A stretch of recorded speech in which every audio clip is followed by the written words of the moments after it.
Last night, I dreamt I went to Manderley again.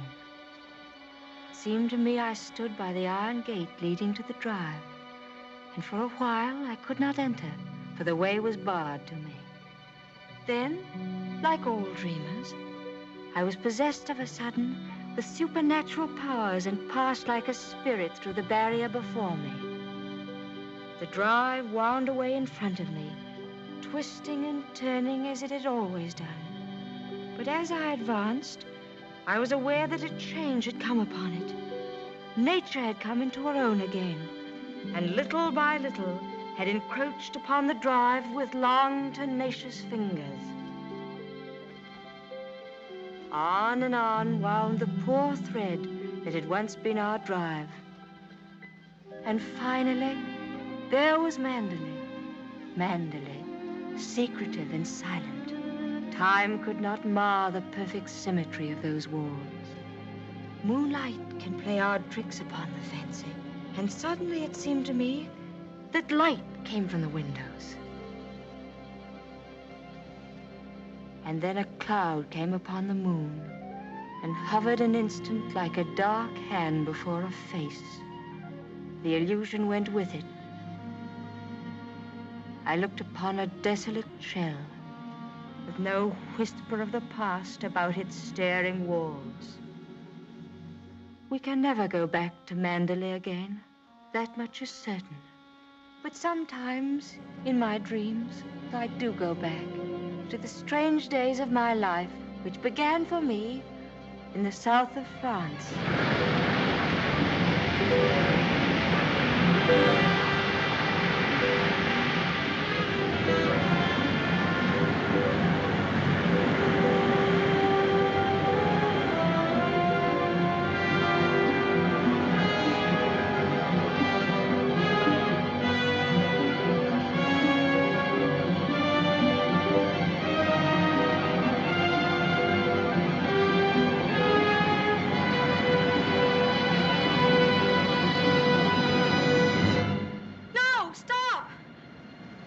What the devil are you shouting about?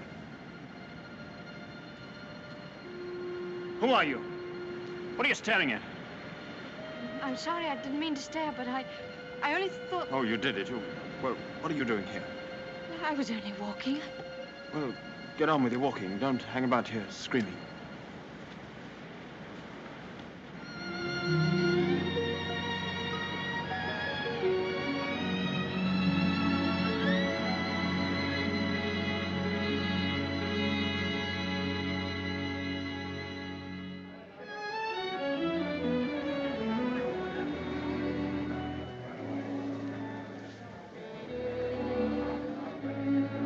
I'll never come to Monte Carlo out of season again. Not a single well-known personality in the hotel. Stone cold. Waiter, garçon, call him. Tell him to get me some... Why, it's Max de Winter. How do you do?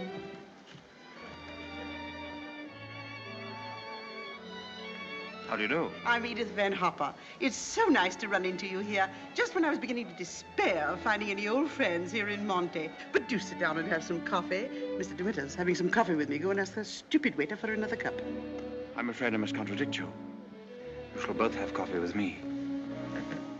Garçon, bring me some coffee, please. Cigarette? No, thank you. You know, I recognized you just as soon as you came in, though I haven't seen you since that night at the casino at Palm Beach.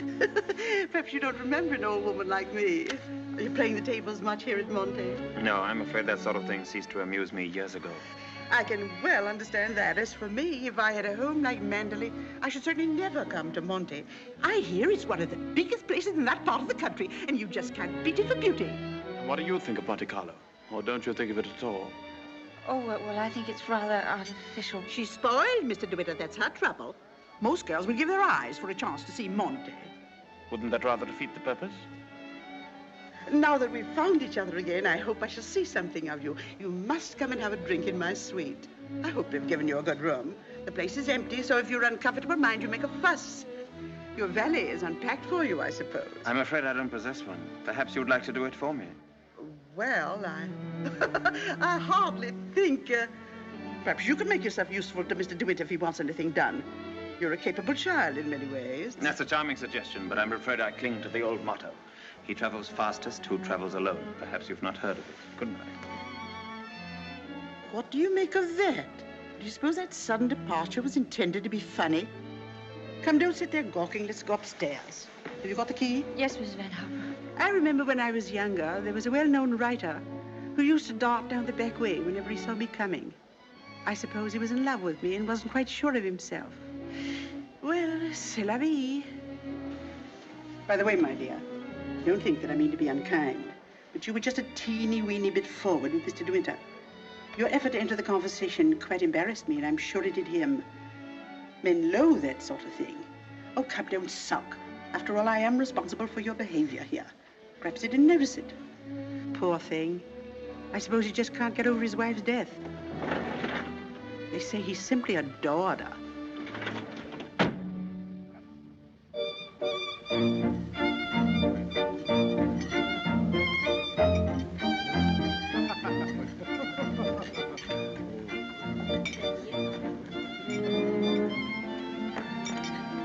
Louis, prenez la commande. Oh, how awkward of me. What a stupid thing to do. Oh, I'm so sorry. Please don't bother. It doesn't really matter. Oh, leave that, leave that. Go and lay another place at my table. Mademoiselle will have lunch with me. Oh, but I couldn't possibly. Why not? Oh, well, please don't be polite. It's very kind of you, but I'll be all right if they just change the cloth. I wasn't being polite. I should have asked you to have lunch with me, even if we hadn't upset the bars so clumsily. Come along. We needn't talk to each other if we don't feel like it. Well, thank you very much.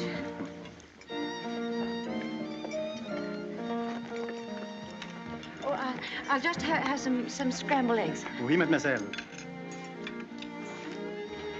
What's happened to your friend? Oh, she's ill in bed with a cold. I'm sorry I was so rude to you yesterday. The only excuse I can offer is that I've become boorish through living alone. You weren't really. You simply wanted to be alone and... Tell me, is Mrs. Van Hopper a friend of yours or just a relation? No, she's my employer. I'm what is known as a paid companion. I didn't know companionship could be bought. I looked up the word companion in the dictionary once. It said, a friend of the bosom. I don't envy you the privilege. Well, she's very kind, really, and I have to earn my living. Haven't you any family? No, my mother died years and years ago, and then there was only my father, and he died last summer. And then I took this job. How rotten for you. Yes, it was rather, because, you see, we got on so well together. You and your father? Yes, he was a lovely person, very unusual. What was he? A painter. Ah, was he a good one? Well, I thought so, but people didn't understand him. Yes, that's often the trouble. He painted trees. At least it was one tree. You mean you painted the same tree over and over again? Yes, you see, he had a theory that if you should find one perfect thing or place or person, you should stick to it. Do you think that's very silly? Not at all. I'm a firm believer in that myself. And what did you find to do with yourself while he was painting his tree? Well, I sat with him and I sketched a little. I don't do it very well, though. Oh, you're going sketching this afternoon? Yes. Where? I haven't made up my mind. I'll drive you somewhere in the car. Oh, no, please, I didn't mean... Oh, nonsense. Finish up that mess and we'll get along. Thank you. It's very kind of you, but I'm not very hungry. Oh, come on. Eat it up like a good girl.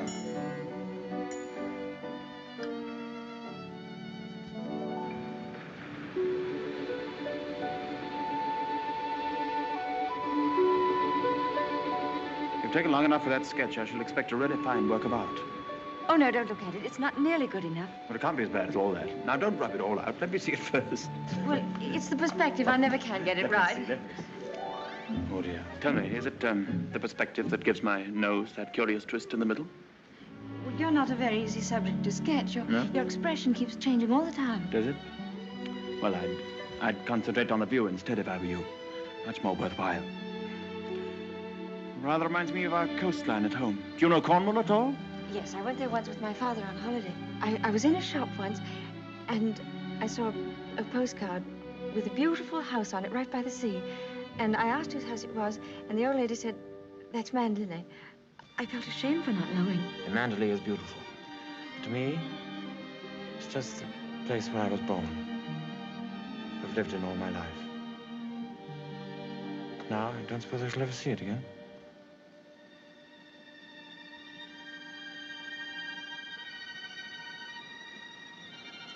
We're lucky not to be home during the bad weather, aren't we? I can't ever remember enjoying swimming in England till June, can you? The water's so warm here that I could stay in all day. There's a dangerous undertow, and there's a man drowned here last year.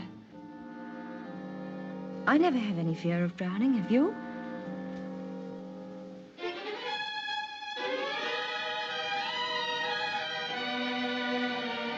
Come, I'll take you home.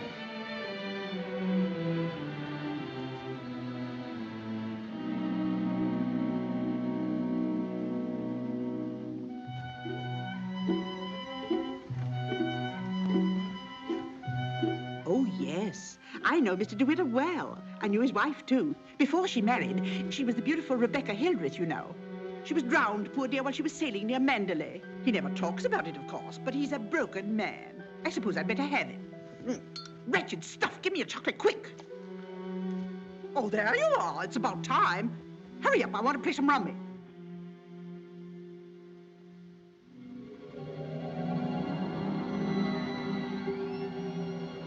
She was the beautiful Rebecca Hildreth, you know. They say he simply adored her. She was the beautiful Rebecca Hildreth, you know. I suppose he just can't get over his wife's death. She was the beautiful Rebecca Hildreth, you know.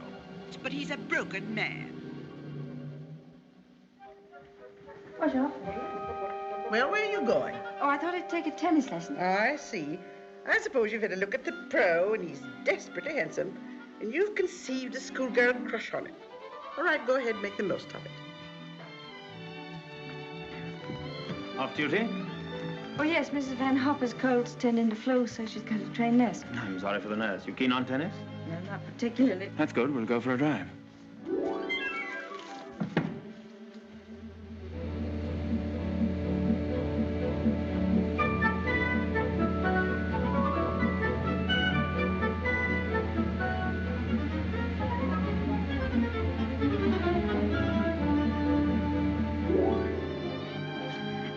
Good afternoon, Mrs. Van Hopper. How are you feeling? You got on rather well with him, didn't you? That pro must have been teaching you other things than tennis. Hurry up, I want you to make some calls.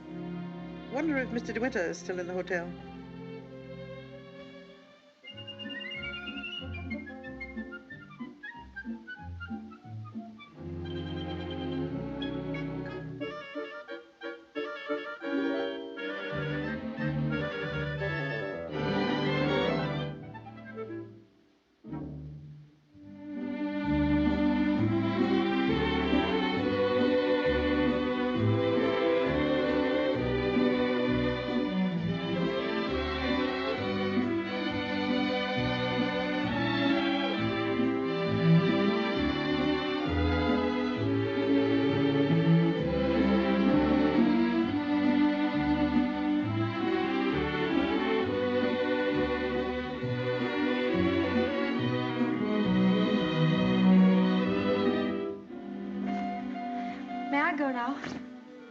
For the number of lessons you've had, you ought to be ready for Wimbledon. But this will be your last, so make the most of it. Trouble is, with me laid up like this, you haven't had enough to do. But I'm getting rid of that nurse today, and from now on, you'll stick to your job. Yes, Mrs. Van Hopper. Nurse? Yes, Miss Van Hopper? Are you absolutely sure you left those messages for Mr. De Winter? Why, yes, madame. I simply can't believe it. He would most certainly have called me back. Oh, well, poor boy. I simply hate to see him so alone.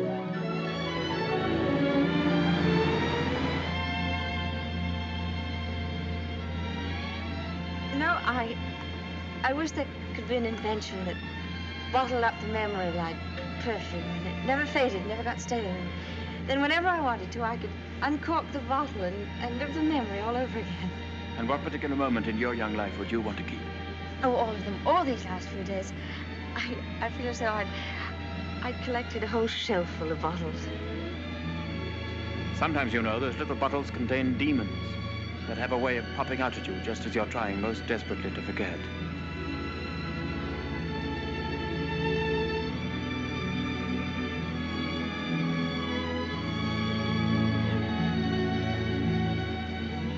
Stop biting your nails.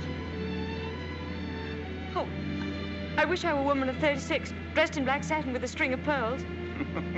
You wouldn't be here with me if you were. Would you please tell me, Mr. De Winter, why you asked me to come out with you? Oh, it's obvious that you want to be kind, but why do you choose me for your charity?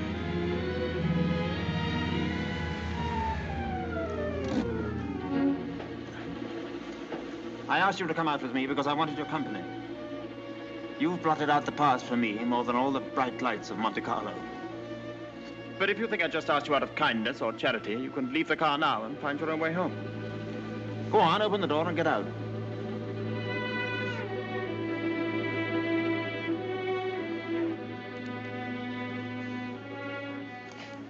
Better blow your nose. Please don't call me Mr. De Winter. I have a very impressive array of first names. George, Fortescue, Maximilian. But you needn't bother with them all at once. My family call me Maxim. And another thing. Please promise me never to wear black satin or pearls. Or to be 36 years old. Yes, Maxim.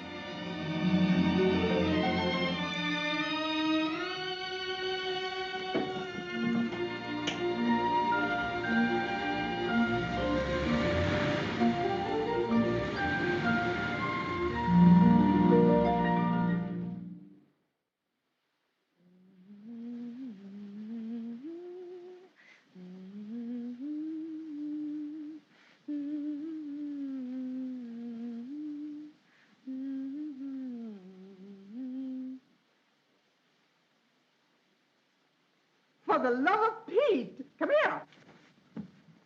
What do you think? My daughter's engaged to be married. Oh, really? How nice. We must leave for New York at once. Get reservations on the Aquitania, and we'll take the 12:30 train for Cherbourg. Hurry up and get in a maid to help with the packing. We've no time to waste. Go on and don't dawdle. Mr. De Winter, please. Oh, he's gone out riding. He won't be back till noon. Oh. Well, give me the porter, please.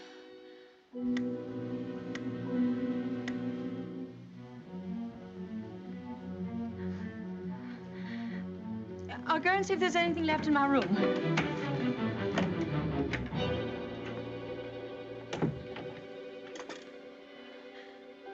Has Mr. De Winter come in yet? Oh, he has. Would you connect me, please?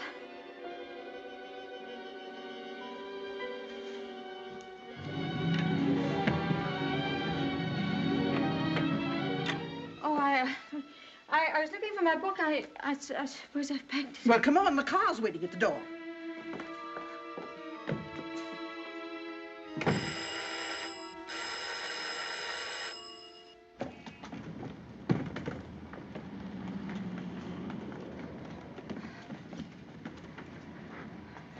I'd like to leave a forwarding address if they happen to find that book. Would you ring Mr. De Winter, please? Yes, madame. 182.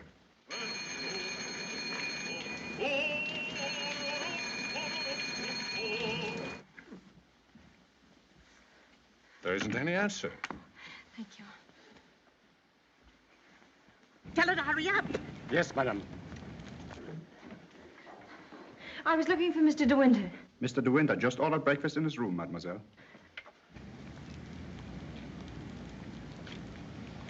Come in.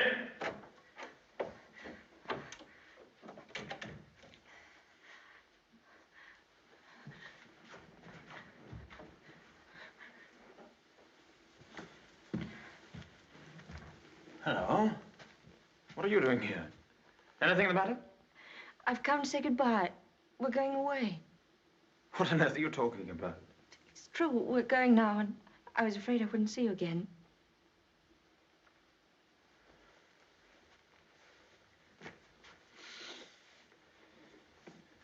Where's she taking you to?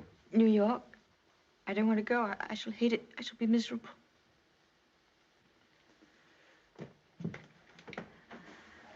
I'll dress in here. I shan't be long. Which would you prefer? New York or Mandalay? Oh, please don't joke about it. Mrs. Van Hopper's waiting, and I'd better say goodbye now.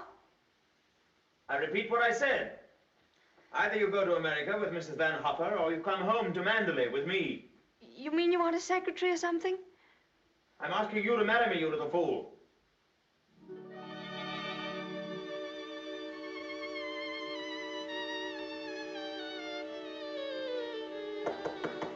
Come in. Is that my food? I'm famished. I didn't have any breakfast.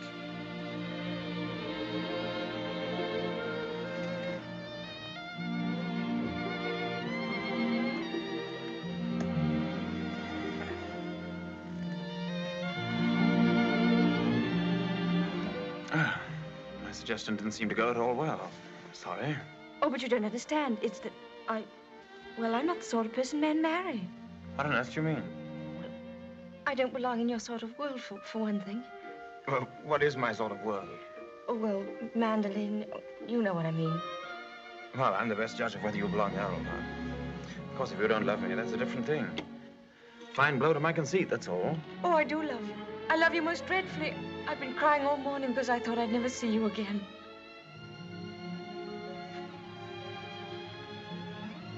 Bless you for that. I'll remind you of this one day. You won't believe me. It's a pity you have to grow up. Oh, now that's settled. You may pour me out some coffee. 2 lumps of sugar and some milk, please. Same with my tea, don't forget. Who's going to break the news to Mrs. Van Hopper? Shall you or shall I? Oh, you tell it. She'll be so angry. What's the number of her room? Oh, she's not there. She's downstairs in the car. Hello? Give me the date, please. Hello? You'll find Mrs. Van Hopper waiting outside in her car. Would you ask her with my compliments if she'd very kindly come up and see me in my room? Yes, in my room. Mr. De Winter says, please, for you to come up to his room. Mr. De Winter? Why, certainly.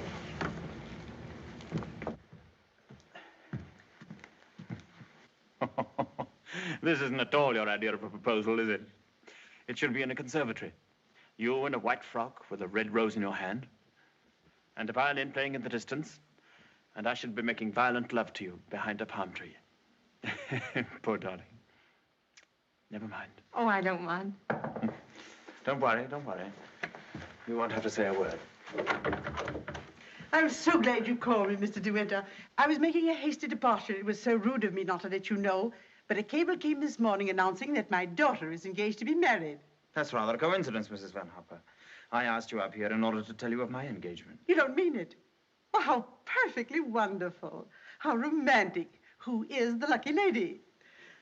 I apologize for depriving you of your companion in this abrupt way. I do hope it won't inconvenience you too greatly. When did all this happen? Just now, Mrs. Van Hopper. Just a few minutes ago. I simply can't believe it.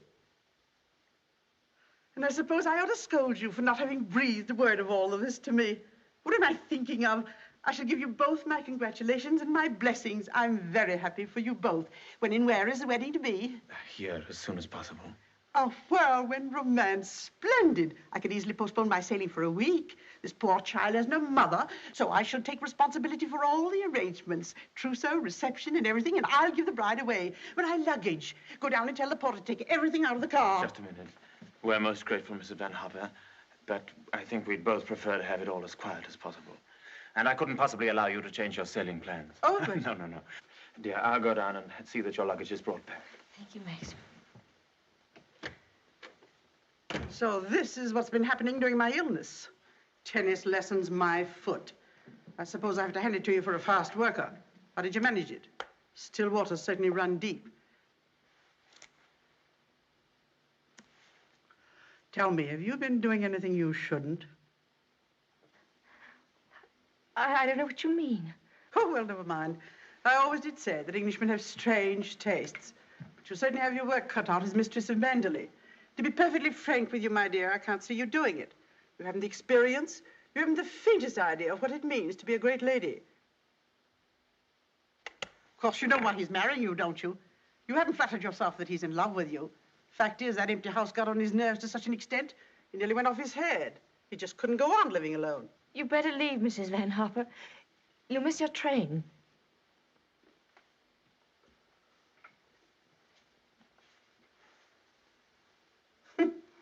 Mrs. De Winter. Goodbye, my dear, and good luck.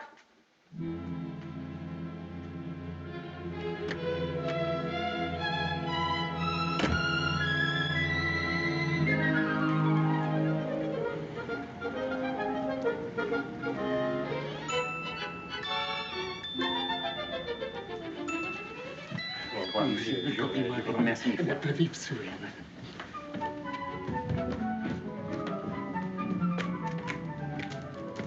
Monsieur, vous avez oublié votre carnet de mariage. Oh, What did he say? he says I've forgotten the proof that we're married. Oh, good heavens.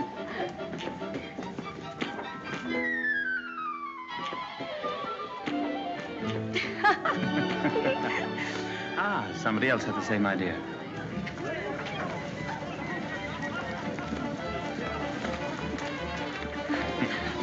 Isn't she sweet? Yes.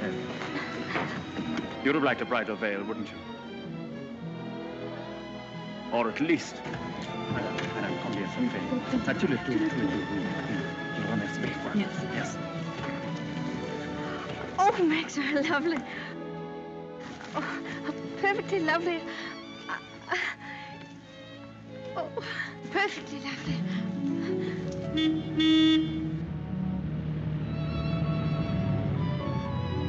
Welcome home, Mr. De Winter. Thank you, Smith.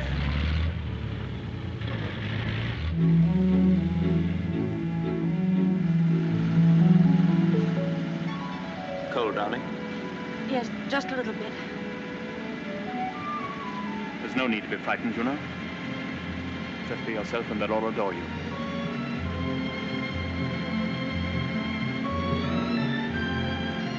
You don't have to worry about the house at all. Mrs. Danvers is the housekeeper. Just leave it to her.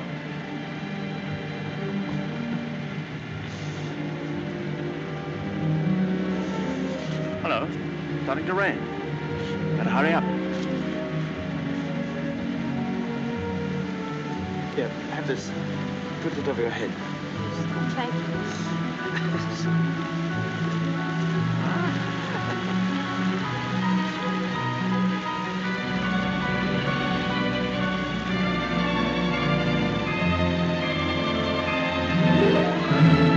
That's it. That's Manderley.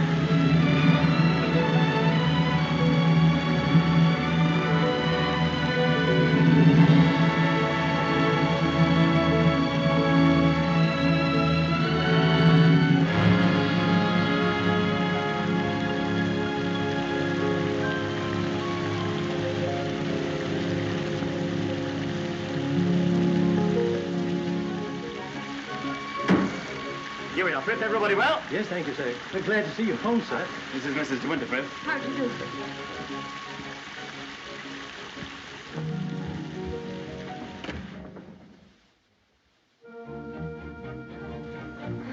I didn't expect the whole staff to be in attendance. Mr. Danvers' orders, sir. Oh. Sorry about this. Won't take long.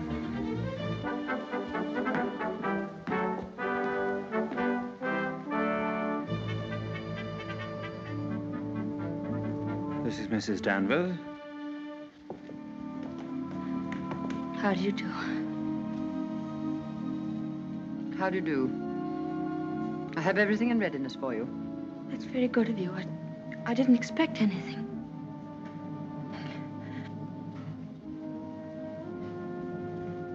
I think we'd like some tea, Frith. Ready in the library, sir. Come along, darling.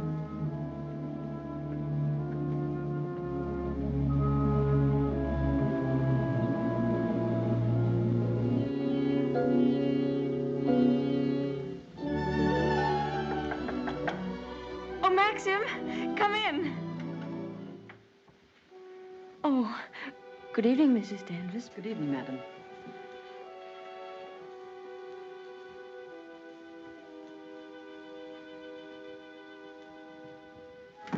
I hope Alice was satisfactory, madam. Oh, yes, thank you. Perfectly. She's the parlor maid. She'll have to look after you until your own maid arrives. Oh, but I haven't a maid. I'm sure Alice will do very nicely. I'm afraid that would not do for very long, madam. It's usual for ladies in your position to have a personal maid. I hope you approve the new decoration of these rooms, madam. Oh, I didn't know it'd been changed. I hope you haven't been to too much trouble. I only followed out Mr. De Winter's instructions. Oh, well, what did it look like before? It had an old paper and different hangings. It was never used much, except for occasional visitors. Oh, then it wasn't Mr. De Winter's room originally? No, madam. He's never used the east wing before. Of course, there's no view of the sea from here. The only good view of the sea is from the west wing. The room's very charming, and I'm sure I'll be comfortable. If there's anything you want done, madam, you have only to tell me. I suppose you've been at Manderley for many years, longer than anyone else. Not so long as Frith. He was here when the old gentleman was living, when Mr. De Winter was a boy. Oh, I see, and you didn't come till after that? I came here when the first Mrs. De Winter was a bride.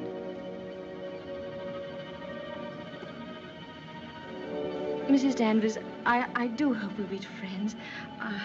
You must be patient with me. This sort of life is new to me, and I do want to make a success of it and make Mr. De Winter happy, so I know I can leave all the household arrangements to you. Very well. I hope I shall do everything to your satisfaction, madam. I've managed the house since Mrs. De Winter's death, and Mr. De Winter has never complained.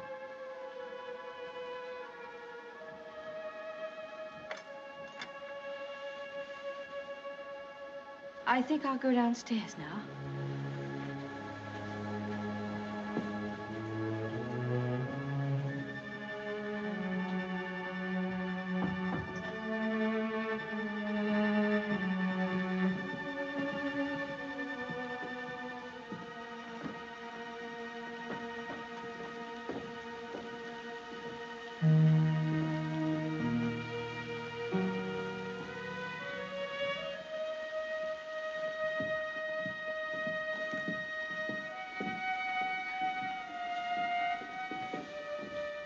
That room in the west wing I was telling you about is there through that door. It's not used now. It's the most beautiful room in the house. The only one that looks down across the lawns to the sea. It was Mrs. De Winter's room.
Good morning. Good morning.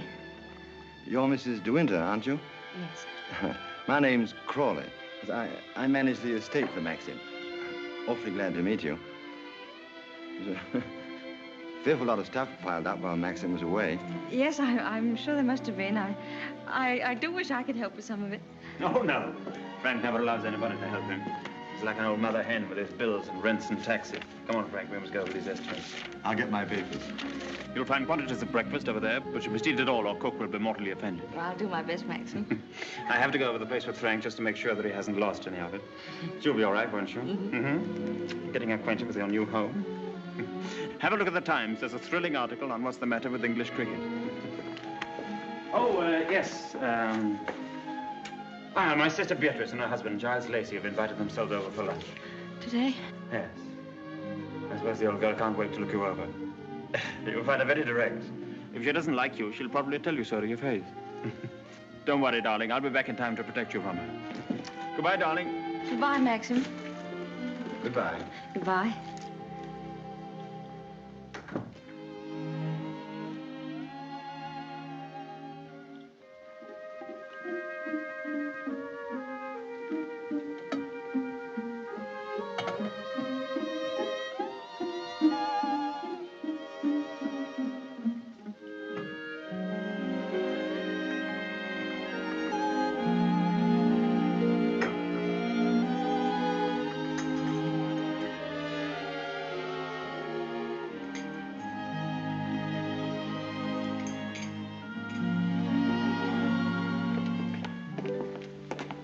morning, madam.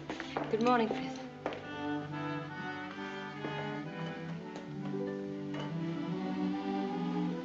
Isn't there anything I could get for you, madam? Oh, no, thank you, Frith. I'm really not very hungry. Thank you. The paper, madam. Oh, yes, thank you, Frith.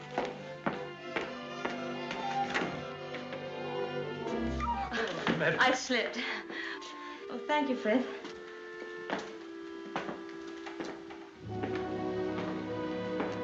It's big, isn't it? Yes, madam. Mandalay is a big place. This was the banquet hall in the old days.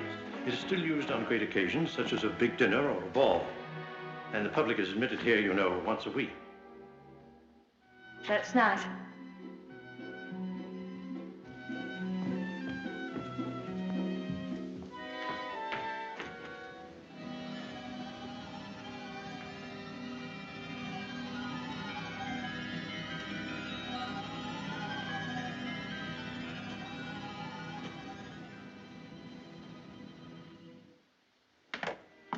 I beg pardon, madam. I'm afraid the fire is not usually lit in the library until the afternoon, but you'll find one in the morning room. Of course, if you wish this fire lit now, madam. Oh, no, Frith, I wouldn't dream of it. Mrs. De Winter, I mean the late Mrs. De Winter always did her correspondence and telephoning in the morning room after breakfast. Thank you, Frith.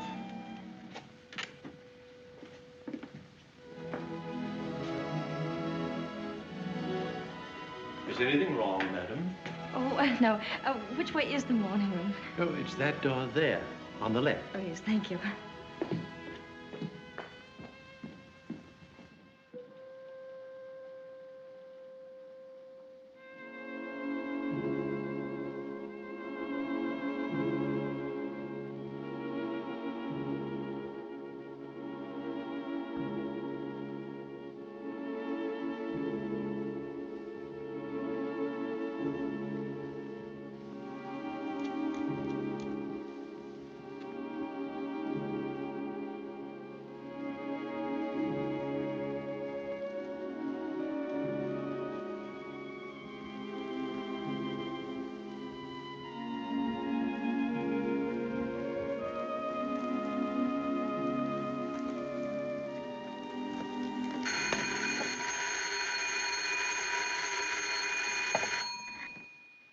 Mrs. De Winter? Oh, I'm afraid you've made a mistake. Mrs. De Winter's been dead for over a year. Oh, I mean... Oh. That was the house telephone, madam. Probably the head gardener wishing instructions. Did you want to see me, Mrs. Danvers? Mr. De Winter informed me that his sister, Mrs. Lacey, and Major Lacey are expected for luncheon. I'd like to know if you approve of the menu. Oh, well, I'm sure it's very suitable, very nice indeed. You'll notice, madam, that I've left a blank space for the sauce. Mrs. De Winter was most particular about sauces. Let's have whatever you think that Mrs. De Winter would have ordered. Thank you, madam. When you've finished your letters, Robert will take them to the post. My letters? Oh, yes, of course. Thank you, Mrs. Danvers.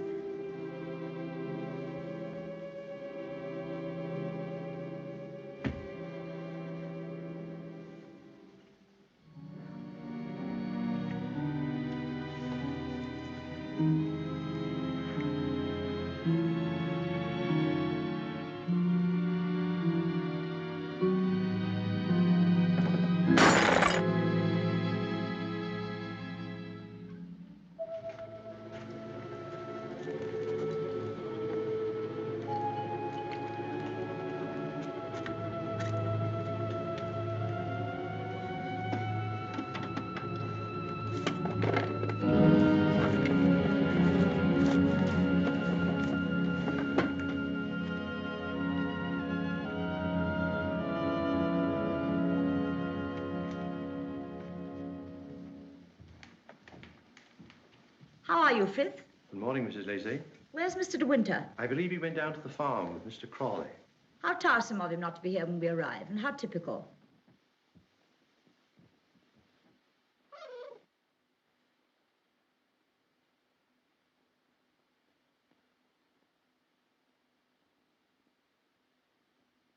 I must say old Danvers keeps the house looking lovely. She certainly learnt that trick of arranging flowers from Rebecca. I wonder how she likes it now, being ordered about by an ex-chorus girl. Now, where on earth did you get the idea she's an ex-chorus girl? He picked her up in the south of France, didn't he? What if he did? Well, I mean to say, there you are.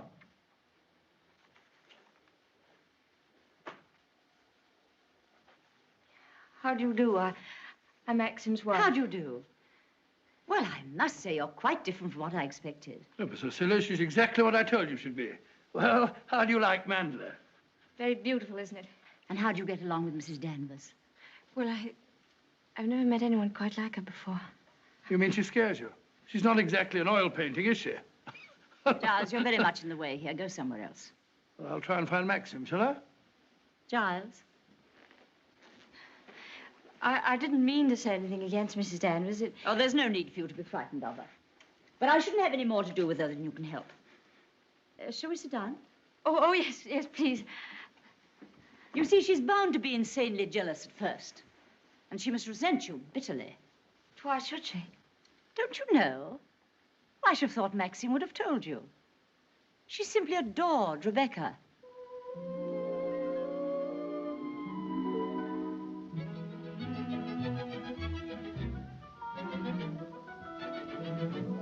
How are you, Robert? Quite well, thank you, madam. Still having trouble with your teeth? Unfortunately, yes, madam. You should have them out. All of them. Wretched nuisances, teeth. Thank you, madam. Oh, the plateful. Do you hunt? No, I don't. I'm afraid I don't even ride. Oh, have to ride down here. We all do. Which do you ride, side saddle or astride? Oh, yes, of course, I forgot you don't, do you? Ha, you must. Nothing else to do down here. Maxim, when are you going to have parties here again like the old days? Oh, I haven't thought about it. But everyone's dying to see you and... Yes, I bet they are. Why don't you have the masquerade ball again this summer? My dear, you fond of dancing? Well, I love it, but I'm not very good at it. Do you rumble? I've never tried. You must teach me. I say, well, I'm trying to find out exactly what your wife does do. She sketches a little. Sketches? Well, not this modern stuff, I hope. You know, portrait of a lampshade upside down to represent a soul in torment. Don't sail, do you? No, I don't. Thank goodness for that. Huh?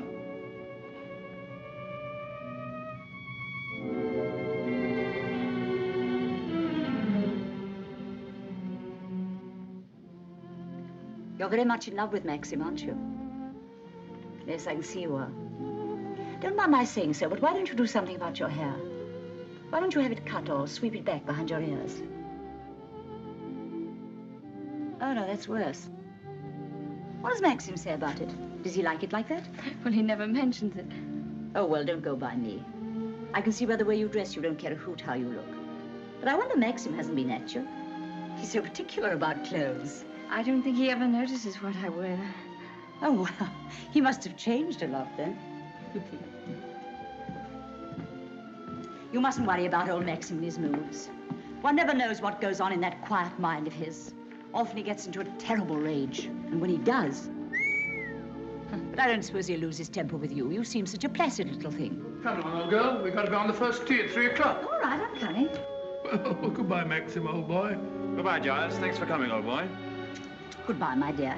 Forgive me for asking you so many rude questions.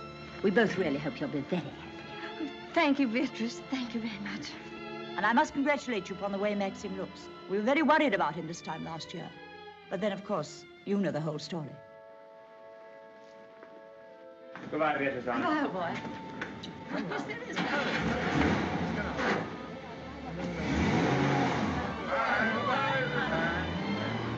Well, thank heavens they've gone. Now we can have a walk about the place. Looks as though we might have a shower, but you won't mind that, will you? No, but wait a minute. I'll go upstairs and get a coat. There's a heap of Macintoshes in the flower room. Robert, run and get a coat from the flower room for Mrs. De Winter, will you? What do you think of Beatrice? Oh, I liked her very much, but she kept saying that I was quite different from what she expected. What the devil did she expect? Oh, someone smarter and more sophisticated, I'm afraid. Oh. Do you like my hair? Your hair? Yes, of course I do. What's the matter with it? Oh, I don't know. I just wondered. How funny you are. Thank you. Do I have to put it on? Yes, certainly, certainly, certainly. Can't be too careful with children. Come on, Jasper, come and take some of that fat off.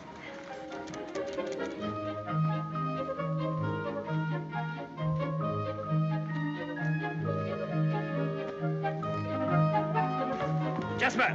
Here, not that way. Come here. Where does that lead to? Oh, it leads to a little cove where we used to keep a boat. Oh, let's go down there. Well, no, it's a perfectly dull, uninteresting stretch of sand, just like any other. Oh, please. Well, all right, we'll walk down and take a look if we really want to.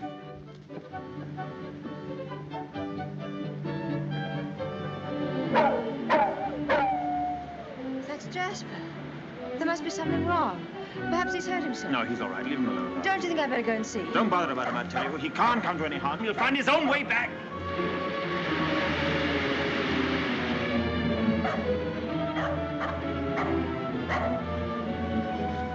Jasper! Jasper! Oh, there you are.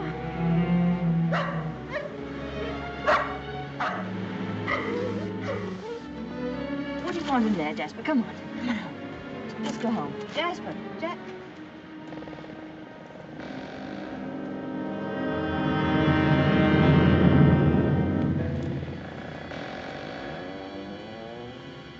Oh. I didn't know that there was anybody. I know that dog. He comes for the house. He ain't yourn. No, he's Mr. De Winter's dog. Have you anything I could tie him with?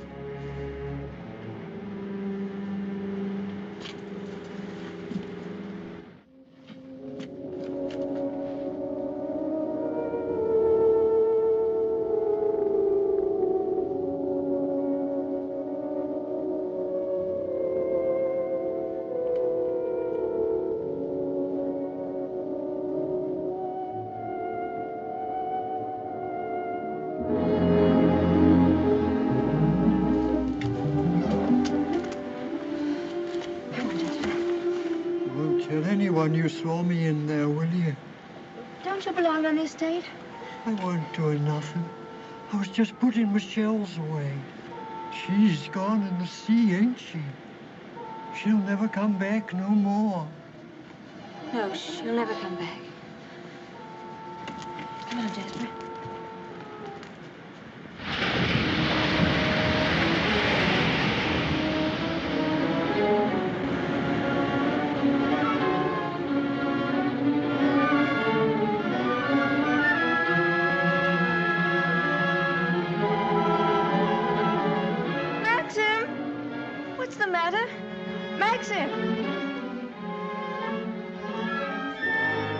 Such a time, but I had to find a rope for Jasper. Hurry up, Jasper, for heaven's sake. Please wait for me. Maxim, what is it? You look so angry. You knew I didn't want you to go there, but you deliberately went. Why not?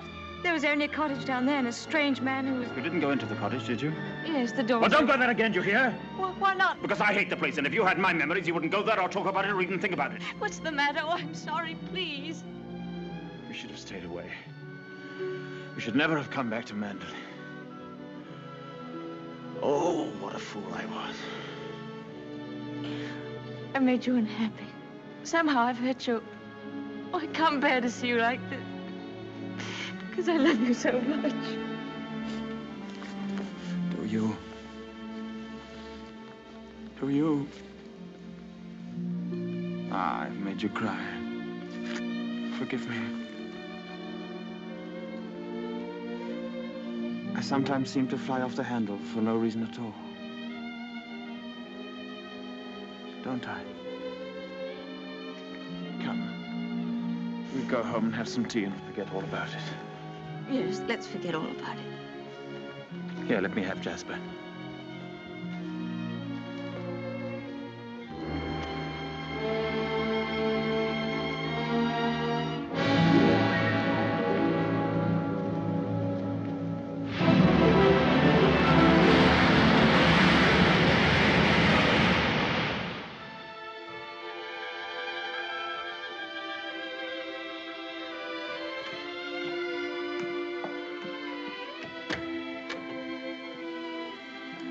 Come in. Oh, please don't get up, Mr. Crawley.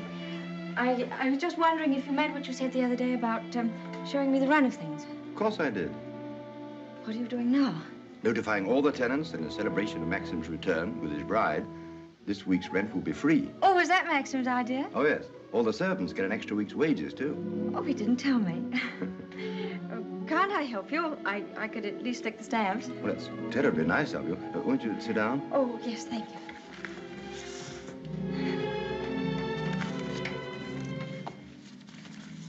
I was down at the cottage on the beach the other day. There was a man there, a queer sort of person. Jasper kept barking at him. Oh, yeah. Must have been Ben. Excuse me. He's quite harmless. We give him odd jobs now and then. That cottage place seemed to be going to rack and ruin. Why isn't something done about it? Well, I think if Maxim wanted anything done about it, he'd tell me. Are those all Rebecca's things down there? Yes. Yes, they are. What did she use the cottage for? The boat used to be moored near there. What boat? What happened to it? Was that the boat she was sailing in when she was drowned? Yes. Capsized and sank. She was washed overboard. Wasn't she afraid to go out like that alone? She wasn't afraid of anything. Where did they find her? Near Edgecombe. About 40 miles up channel, about 2 months afterwards. Maxim went up to identify her. It was horrible for him. Yes, it must have been. Mr. Crawley, please don't think me morbidly curious. It isn't that. It's just that I feel it's such a disadvantage.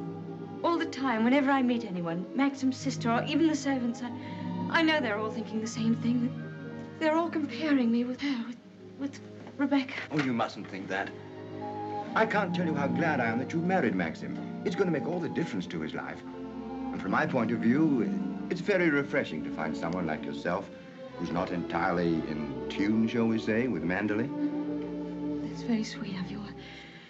I dare say I've been stupid, but every day I realize the things that she had and that I lacked.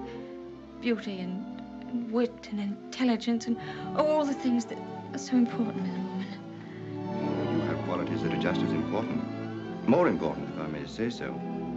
Kindness and sincerity and, if you'll forgive me, modesty mean more to a husband than all the wit and beauty in the world. We none of us want to live in the past. Maxim least of all. It's up to you, you know, to lead us away from it. I promise you I won't bring this up again, but before we end this conversation, would you answer just one more question? If it's something I'm able to answer, I'll do my best. Tell me, what was Rebecca really like?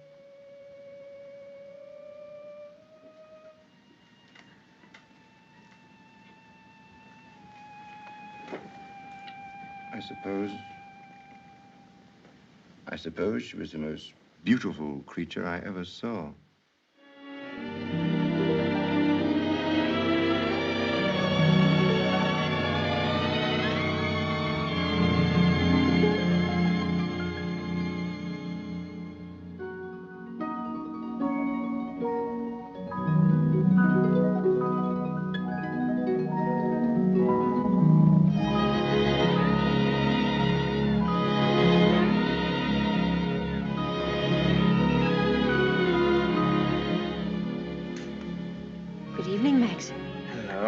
Films of the honeymoon have arrived at last. We timed, you think, before dinner?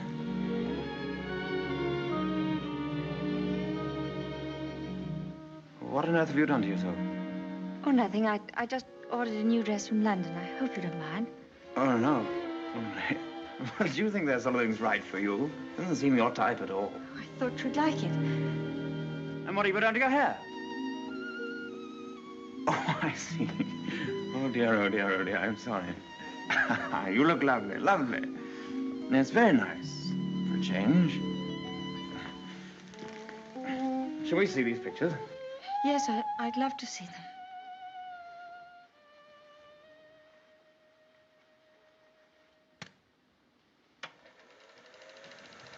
Ah, look now. Oh, look at that. Wasn't it wonderful, darling? Can't we go back there somewhere? Yes, of course, of course. Ah, look at you. Won't our grandchildren be delighted when they see how lovely you were? Oh, look at you. Yes. Oh, I like that. Look at that. That's very nice. Oh, remember that. Yes? Oh, I wish our honeymoon could have lasted forever, Maxim. Oh, dash it, look. Oh, hang it. Threaded it up wrong, as usual, or something. Yes, Frith, what is it? Excuse me, sir. May I have a word with you? Yes. Come in. It's about Robert, sir. There's been a slight unpleasantness between him and Mrs. Danvers. Oh, dear. Robert is very upset. Oh, this is trouble. What is it? It appears that Mrs. Danvers has accused Robert of stealing a valuable ornament from the morning room. Robert denies the accusation most emphatically, sir. What was the thing, anyway? China Cupid, sir. Oh, dear, that's one of our treasures, isn't it? Well, tell Mrs. Danvers to get to the bottom of it somehow and tell her I'm sure it wasn't Robert. Very good, sir. Why do they come to me with these things? That's your job, sweetheart. Maxim, I wanted to tell you, but, well, I forgot. The fact is, I broke the China Cupid. You broke it? Now, why on earth didn't you say something about it when Frith was here? I don't know. I didn't like to. I was afraid he'd think me a fool. Well, you think you're much more of a fool now. You'll have to explain to him and Mrs. Danvers. Oh, no, Maxim, you do it. I'll go upstairs. Don't be such a little idiot, darling. Anybody would think you were afraid of them. It's all a mistake, Mrs. Danvers. Apparently, Mrs. De Winter broke the cupid herself and forgot to say anything about it. I'm so sorry. I never thought that I'd get Robert into trouble. Is it possible to repair the ornament, madam? No, I'm afraid it isn't. It was smashed into pieces. What did you do with the pieces? Well, I put them at the back of one of the drawers in the writing desk. Well, it looks as though Mrs. De Winter were afraid you were going to put her in prison, doesn't it, Mrs. Danvers? Well, never mind. Do what you can to find the pieces, see if they can be mended, and above all, tell Robert to dry his tears. I shall apologize to Robert, of course. Perhaps if such a thing happens again, Mrs. De Winter will tell me personally. Yes, yes, all right. Thank you, Mrs. Danvers.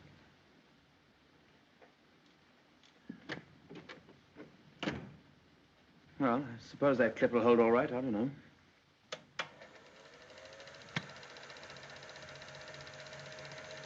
I'm awfully sorry, darling. It was very careless of me. Mrs. Danvers must be furious with me. Oh, hang Mrs. Danvers. Why on earth should you be frightened of her? Behave more like a upstairs maid or something. Not like the mistress of the house at all. Yes, I know I do. But I feel so uncomfortable. I try my best every day, but it's very difficult with people looking me up and down as if I were a prize cow. Well, what does it matter if they do? You must remember that life at Mandel is the only thing that interests anybody down here. What a slap in the eye I must have been to them then. I suppose that's why you married me. Because you knew I was dull and gauche and inexperienced, and there could never be any gossip about me. Gossip? What do you mean? I don't know. I just said it for something to say. Don't look at me like that. Maxim, what's the matter? What have I said?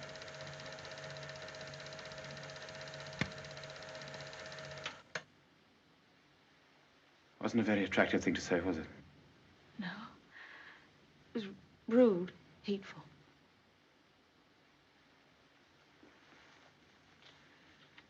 I wonder if I did a very selfish thing in marrying you. How do you mean? I'm not much of a companion to you, am I? You don't get much fun, do you? You ought to have married a boy. Someone of your own age. Maxim, why do you say this? Of course we're companions. Are we? I don't know. I'm very difficult to live with. No, you're not difficult. You're easy, very easy. Our marriage is a success, isn't it? A great success? We're happy, aren't we? Terribly happy.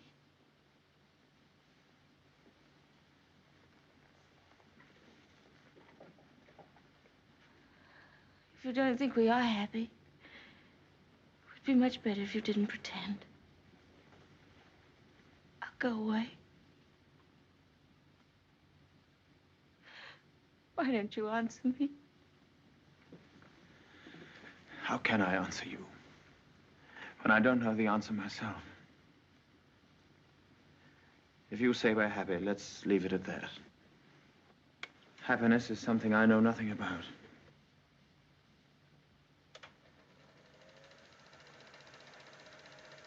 Oh, look. There's the one when I left the camera running on the tripod, remember?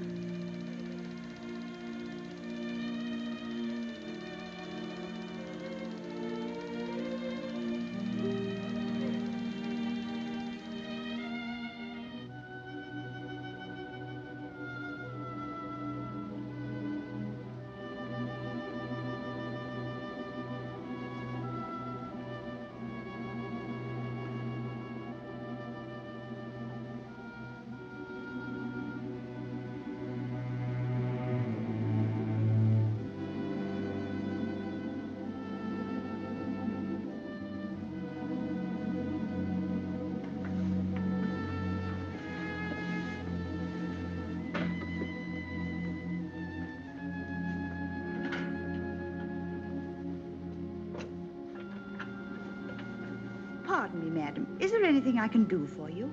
Yes, I'm all right, Hilda. Thank you very much. I'll bring the sandwiches immediately, madam.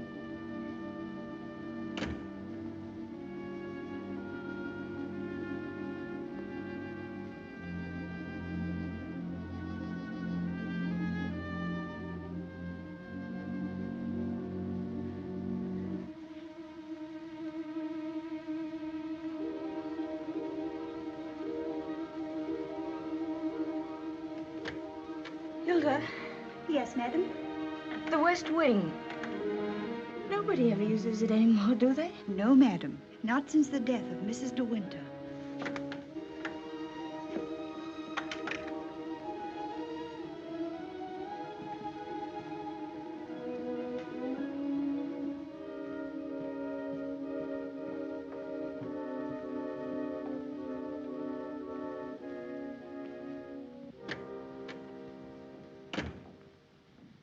Come along, Mr. Jack, or someone may see you. Well, Danny, old Harvey, it's been good to see you again. It's been simply breathless to pick up all the news. I really don't think it's wise for you to come here, Mr. Jack. Jasper, come here. Oh, nonsense, nonsense. It's just like coming back home. Quiet, Mr. Jack. Yes, and we must be careful not to shock Cinderella, mustn't we? She's in the morning room. If you leave through the garden door, she won't see you. I must say I feel a little like the poor relation sneaking around through back doors. Well, toodaloo, Danny. Goodbye, Mr. Jack. And please be careful.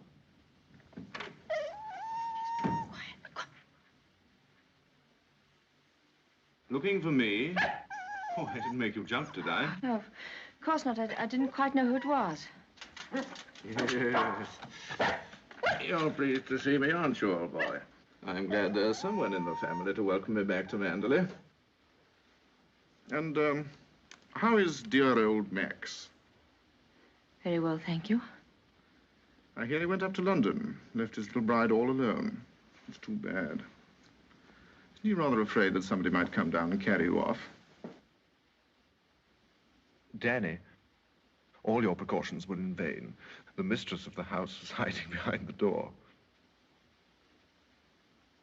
Oh, what about presenting me to the bride? This is Mr. Favell, madam. How do you do? How do you do? Well, won't you have some tea or something? Well, now, isn't that a charming invitation? I've been asked to stay to tea, Danny, and I have a good mind to accept. Oh, well, perhaps you're right. Pity, just we're getting on so nicely. We mustn't lead the young bride astray, must we, Jasper? Goodbye. It's been fun meeting you. Oh, and by the way, it would be very decent of you if you didn't mention this little visit to your revered husband. He doesn't exactly approve of me. Very well. That's very sporting of you. I wish I had a young bride of 3 months waiting for me at home. I'm just a lonely old bachelor. Fare thee well. Oh, and I know what was wrong with that introduction. Danny didn't tell you, did she? I'm Rebecca's favorite cousin. Toodaloo.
wish anything, madam?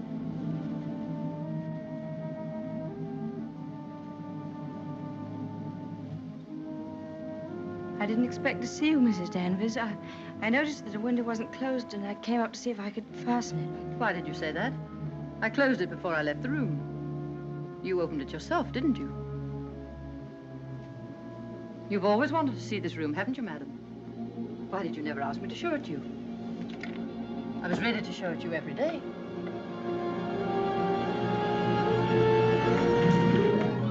It's a lovely room, isn't it? Loveliest room you've ever seen. Everything is kept just as Mrs. De Winter liked it. Nothing has been altered since that last night. Come, I'll show you her dressing room. This is where I keep all her clothes. You would like to see them, wouldn't you?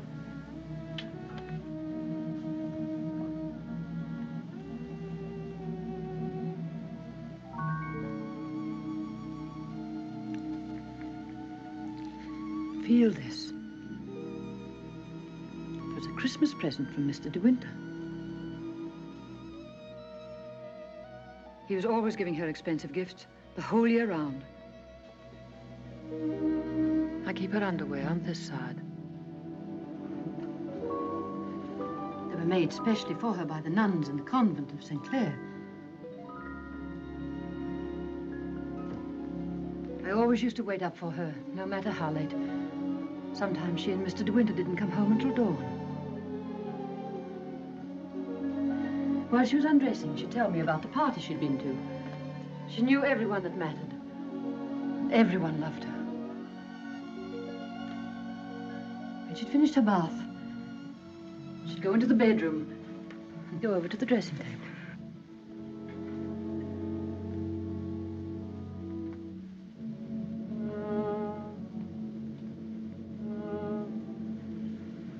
Oh, you've moved her brush, haven't you?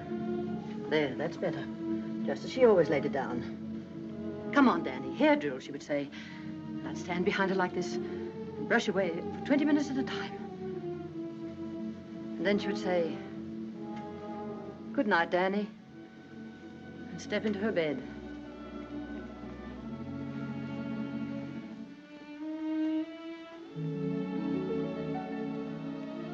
I embroidered this case for her myself, and I keep it here always.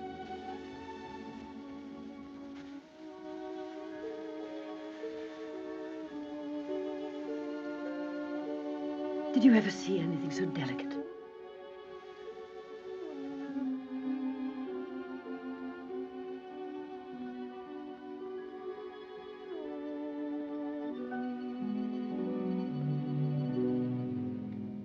Look.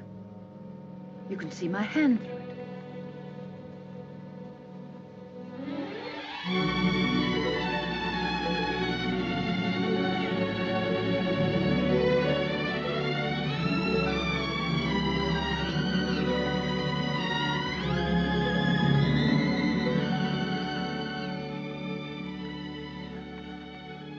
You wouldn't think she'd been gone so long, would you? Sometimes when I walk along the corridor, I fancy I hear her just behind me. That quick, light step. I couldn't mistake it anywhere. It's not only in this room. It's in all the rooms in the house. I can almost hear it now. Do you think the dead come back and watch the living? I don't believe it. Sometimes. I wonder if she doesn't come back here to Manderley. Watch you and Mr. De Winter together. You look tired. Why don't you stay here a while and rest? And listen to the sea. So soothing. Listen to it. Listen. Listen to the sea.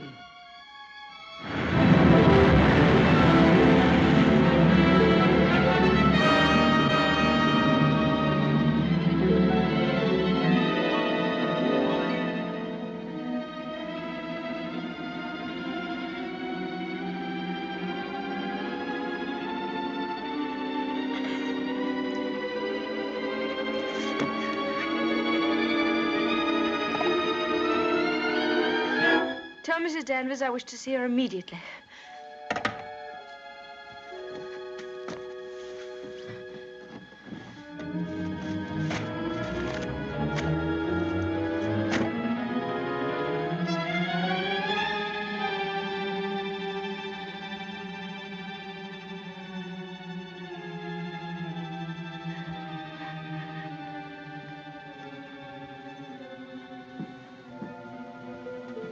You sent for me, madam?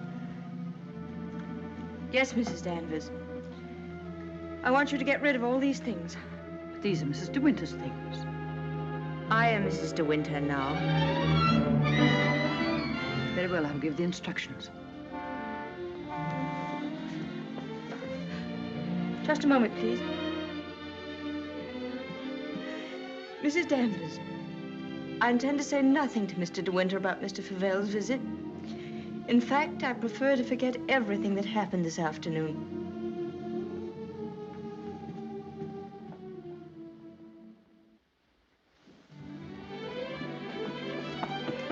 Maxim, you've been gone all day. Choking. Oh. Well. What have you been doing with yourself? Oh, I've been thinking. Well, what do you want to do that for? Oh, come in here and I'll tell you. Darling, could we have a costume ball, just as you used to? Now, what put that into your mind? Has Beatrice been at you? No, but I feel that we ought to do something to make people feel that Mandalay is just the same as it always was. Oh, please, darling, could we? You don't know what it would mean, you know. You would have to be a hostess to hundreds of people. All the county. And a lot of young people will come up from London and turn the house into a nightclub. Oh, yes, but I want to. Oh, please.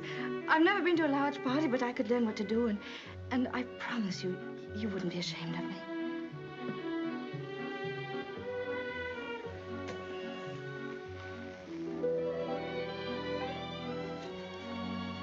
All right, if you think you'd enjoy it. You better get Mrs. Danvers to help you, hadn't you? No, I don't need Mrs. Danvers to help me. I can do it myself. All right, my sweet. Oh, thank you, darling. Thank you. Well, what do you go as? Oh, I never dress up. That's the one privilege I claim as the host. What will you be, Alice in Wonderland with that ribbon around your hair? No, I won't tell you. I'll design a costume all by myself and give you the surprise of your life.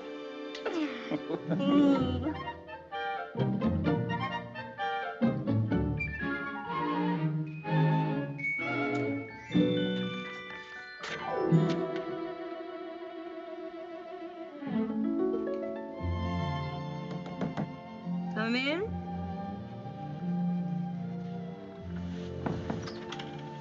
Robert found these sketches in the library, madam. Did you intend throwing them away? Yes, Mrs. Danvers, I did. They were just some ideas I was sketching for my costume for the ball. Hasn't Mr. De Winter suggested anything? No, I want to surprise him. I don't want him to know anything about it. I merely thought that you might find a costume among the family portraits that would suit you. Oh, you mean those at the top of the stairs? I'll go and look at them.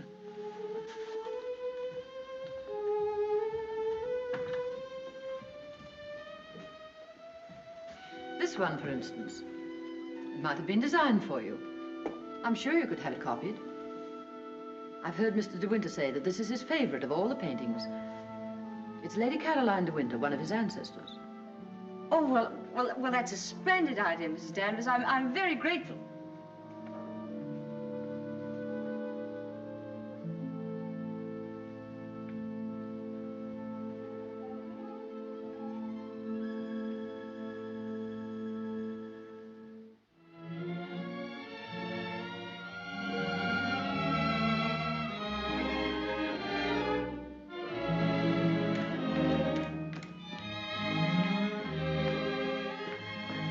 Everything under control, Frith? Yes, thank you. Excuse me, sir. Are you supposed to be a schoolmaster? Oh, no. This is just my old cap and gown. Certainly makes a very nice costume, sir. And economical, too. Yes, that was the idea.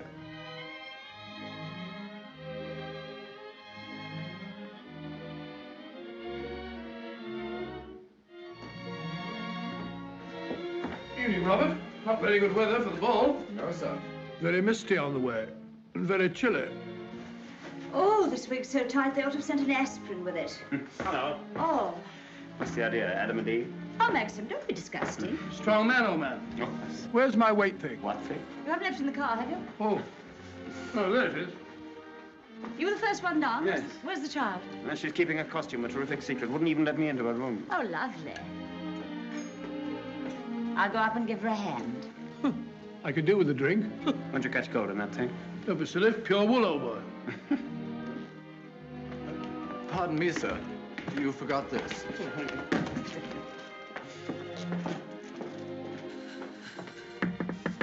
Here I am, dear. It's Bee. I've come to give you a hand. Oh, please don't come in, Beatrice. I don't want anyone to see my costume. Oh. Oh, well, you won't be long, will you? Because the first people will be arriving any moment. Now, you're sure that's where that should be? Yes, madam, it's just right. Oh, isn't it exciting? Indeed it is, madam. I've always heard of the Mandalay Ball, and now I'm really going to see one. Sure, there'll be no one there to touch you, madam. Do you really think so? Now, where's my fan?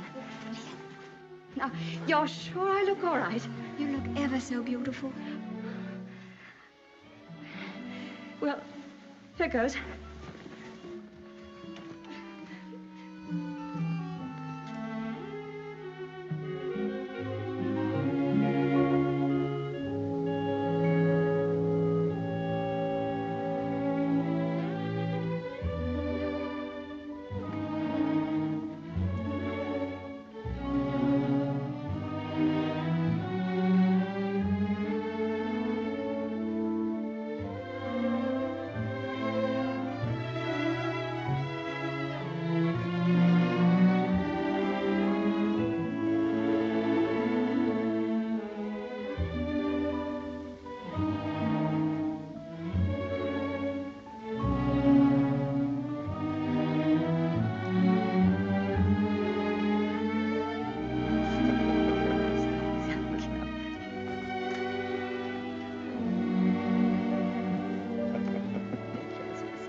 Good evening, Mr. De Winter.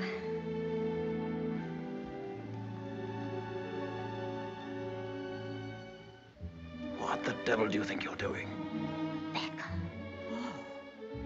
But it's the picture, the one in the gallery. What is it? What have I done? Go and take it off. Doesn't matter what you put on, anything will do. What are you standing there for? Didn't you hear what I said? Sir George and Lady Moore, Dudley Tennant, Admiral and Lady Burbank.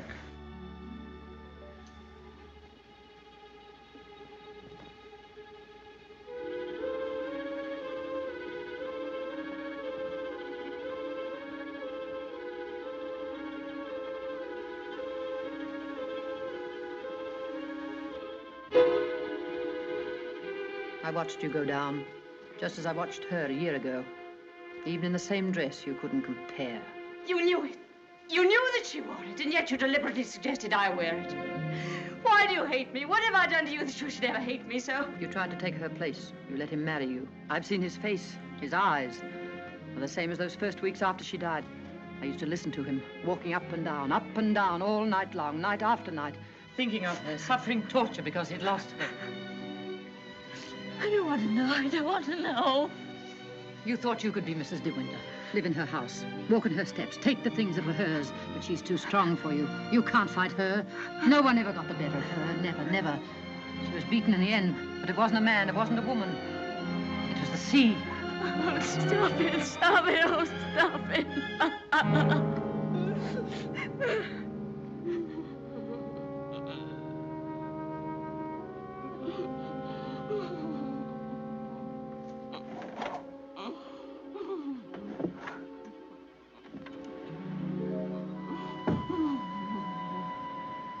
You're overwrought, madam. I've opened a window for you. A little air will do you good.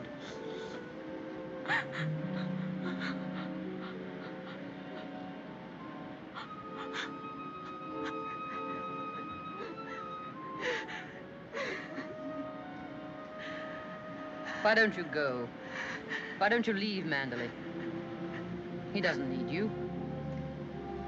He's got his memories. He doesn't love you. He wants to be alone again with her. You've nothing to stay for. You've nothing to live for, really, have you? Look down there. It's easy, isn't it?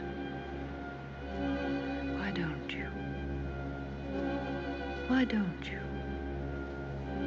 Go on. Go on. Don't be afraid.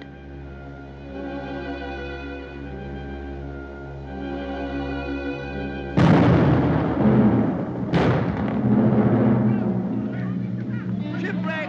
Ship on the rocks! Ship aground! Sending up rocket! Shipwreck! Come on, everybody! Down to the bay! Notify the Coast Guard! She's aground! Maxim! Maxim! Ship ashore! Come on, everybody! Come on! Maxim! Maxim!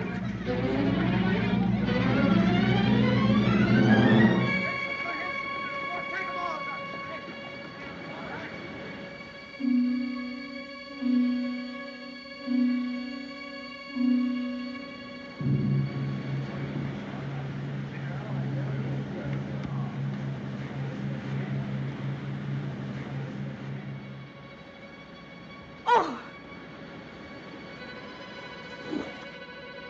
Ben, have you seen Mr. De Winter anywhere? She won't come back, will she? You said so. Who, Ben? What do you mean? Ah, the other one.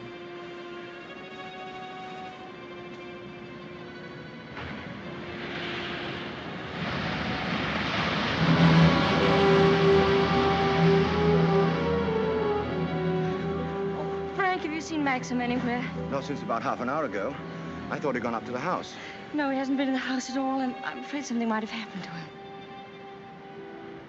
Frank, what's the matter? Is anything wrong? There is something wrong. Well, the diver who went down to inspect the bottom of the ship came across the hull of another boat. A little sailboat. Frank, is it? Yes. It's Rebecca's. How did they recognize it? It was a local man. Knew it instantly. It'll be so hard on poor Maxim. Yes. It's going to bring it all back again. And worse than before. Why did they have to find it? Why couldn't they have left it there in peace at the bottom of the sea? Why, better get along and arrange some breakfast for the men. All right, Frank, I'll go and look for Maxim.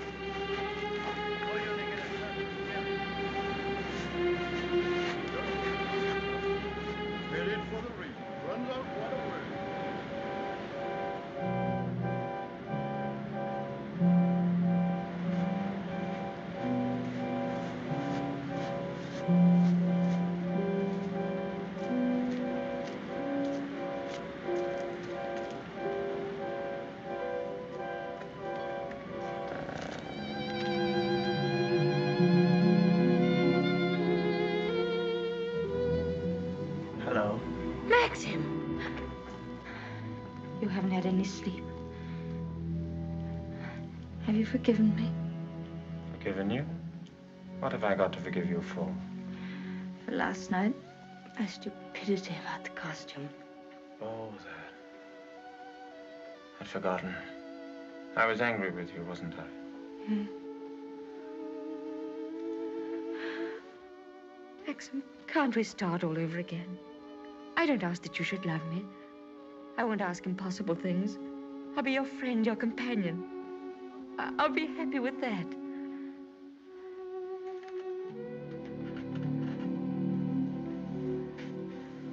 You love me very much, don't you?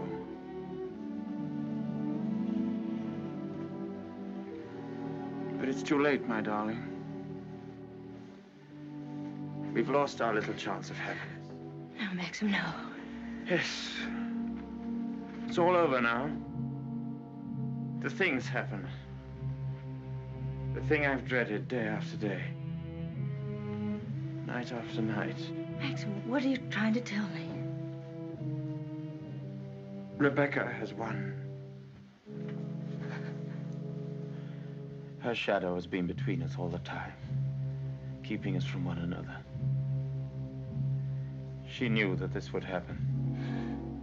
What are you saying? They sent a diver down. He found another boat. Yes, I know. Frank told me. Rebecca's boat.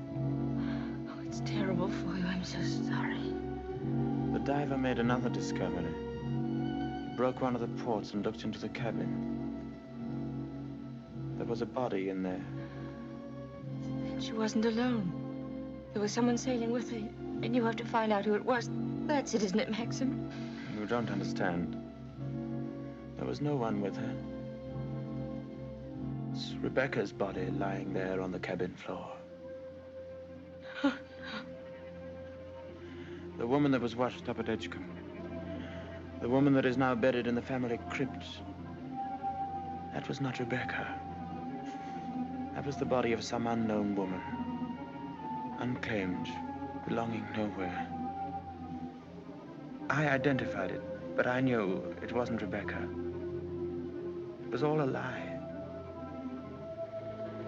I knew where Rebecca's body was. Lying on that cabin floor on the bottom of the sea. How did you know, Max? Because I put it there.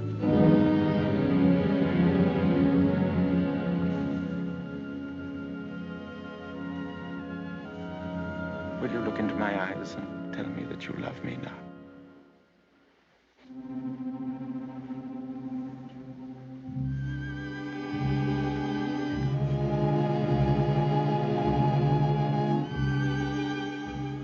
See? I was right. It's too late.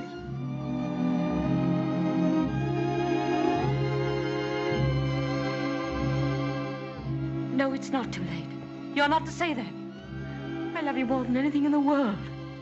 Oh, please, Maxim, kiss me, please. No. It's no use. It's too late. Oh, we can't lose each other now. We must be together always. No secrets, no shadows. We may only have a few days. A few hours.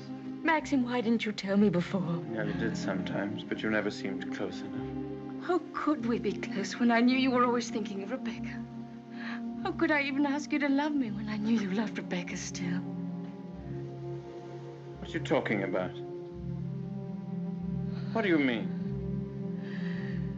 Whenever you touched me, I knew you were comparing me with Rebecca. Whenever you looked at me, or spoke to me, or walked with me in the garden, I knew you were thinking, this I did with Rebecca, and this, and this. Oh, it's true, isn't it? You thought I loved Rebecca? You thought that? I hated her.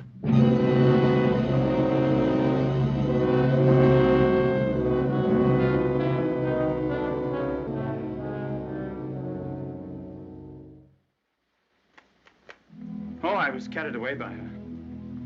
Enchanted by her, as everyone was. And when I was married, I was told I was the luckiest man in the world. She was so lovely, so accomplished, so amusing. She's got the three things that really matter in a wife, everyone said. Breeding, brains, and beauty. And I believed them completely. But I never had a moment's happiness with her. She was incapable of love, or tenderness, or decency. You didn't love her. You didn't love her. Do you remember that cliff where you first saw me in Monte Carlo? Well, I went there with Rebecca on our honeymoon. That was when I found out about her. 4 days after we were married. She stood there laughing, her black hair blowing in the wind, and told me all about herself. Everything. Things I'll never tell a living soul. I wanted to kill her. It would have been so easy. You remember the precipice? I frightened you, didn't I? You thought I was mad. Perhaps I was. Perhaps I am mad. It wouldn't make for sanity, would it? Living with the devil. I'll make a bargain with you, she said. You'd look rather foolish trying to divorce me now after 4 days of marriage. So I'll play the part of a devoted wife, mistress of your precious Mandalay. I'll make it the most famous showplace in England, if you like. And people will visit us and envy us and say we're the luckiest, happiest couple in the country. What a grand joke it'll be. What a triumph. I should never have accepted her dirty bargain. But I did. I was younger then and tremendously conscious of the family honor. Family honor. She knew that I'd sacrifice everything rather than stand up in a divorce court and give her away, admit that our marriage was a rotten fraud. You despise me, don't you? As I despise myself. You can't understand what my feelings were. Can you? Of course I can, darling. Of course I can. Well, I kept the bargain, and so did she, apparently. Oh, she played the game brilliantly. But after a while, she began to grow careless. She took a flat in London, and she'd stay away for days at a time. Then she started to bring her friends down here. I warned her, but she shrugged her shoulders. What's it got to do with you, she said. She even started on Frank. Poor, faithful Frank. Then there was a cousin of hers, a man named Favell. Yes, I know him. Came the day you went to London. Why didn't you tell me? I didn't like to. I thought it would remind you of Rebecca. Remind me? As if I needed reminding. Favell used to visit her here in this cottage. I found out about it, and I warned her that if he came here again, I'd shoot them both. One night, when I found that she'd come back quietly from London, I thought that Favell was with her. And I knew then that I couldn't stand this life of filth and deceit any longer. I decided to come down here and have it out with both of them. But she was alone. She was expecting Favell, but he hadn't come. She was lying on the divan, a large tray of cigarette stubs beside her. She looked ill, queer. Suddenly she got up, started to walk toward me. When I have a child, she said, neither you nor anyone else could ever prove it wasn't yours. You'd like to have an heir, wouldn't you, Max, for your precious Manderley?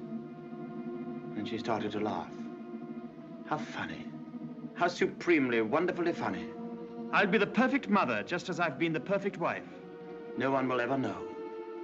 It ought to give you the thrill of your life, Max, to watch my son grow bigger day by day, and to know that when you die, Manderley will be his. She was face to face with me.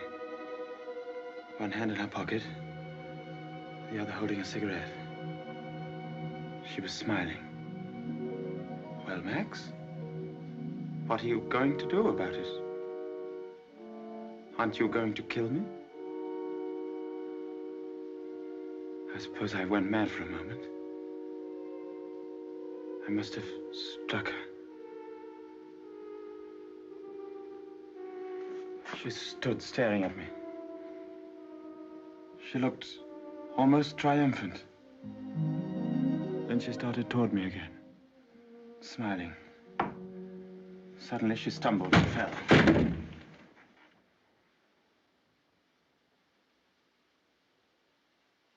When I looked down, ages afterwards it seemed, she was lying on the floor. She'd struck her head on a heavy piece of ship's tackle. I remember wondering why she was still smiling. And I realized she was dead. But you didn't kill her. It was an accident. Who would believe me? I lost my head. I just knew I had to do something. Anything. I carried her out to the boat.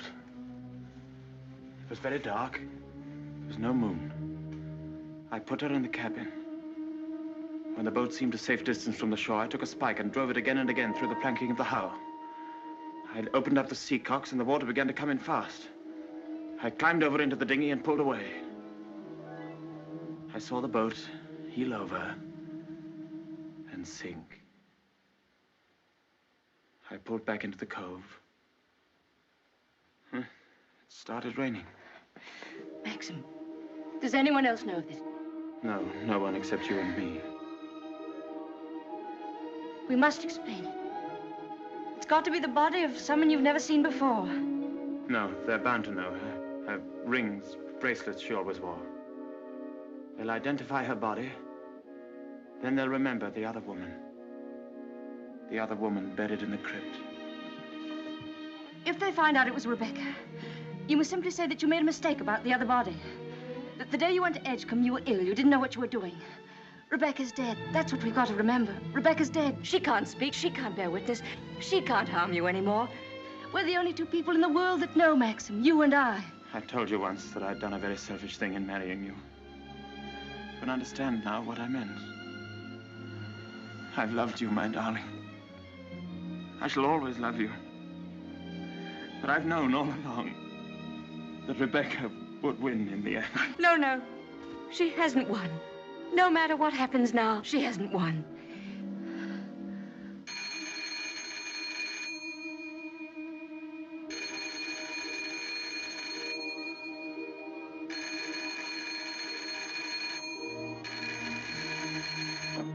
Hello?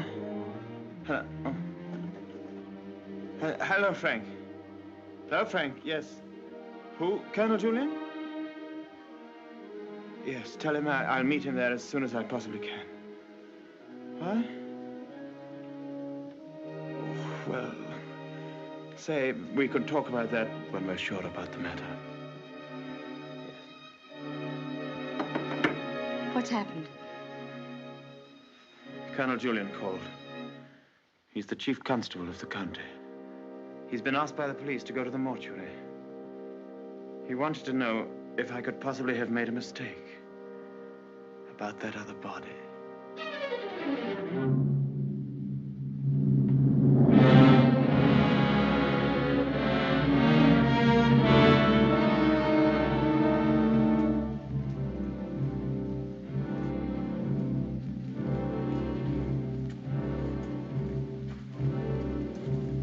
Well, Colonel Julian, apparently I did make a mistake about that other body. The mistake was quite natural under the circumstances. Besides, you went well at the time. That's nonsense. I was perfectly well. Oh, don't let it worry you, Maxim. Nobody can blame you for making a mistake. Pity is you've got to go through the same thing all over again. What do you mean? Well, there had to be another inquest, of course. Same formality and red tape. Oh. Wish you could be spared the publicity of it, but I'm afraid that's impossible. Oh, yes, the publicity. I suppose Mrs. De Winter went below for something, and the squall hit the boat with nobody at the helm. I imagine that's about the solution of it, don't you think so, Crawley? Oh, yes. Probably the door jammed and she couldn't get on deck again. Yeah.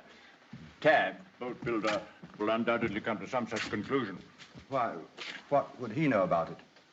Well, he's examining the boat now. Purely as a matter of routine, you know. I'll be at the inquest tomorrow, Maxim. Quite unofficially, you know. We must get together for a game of golf when it's all over, eh? Bye-bye.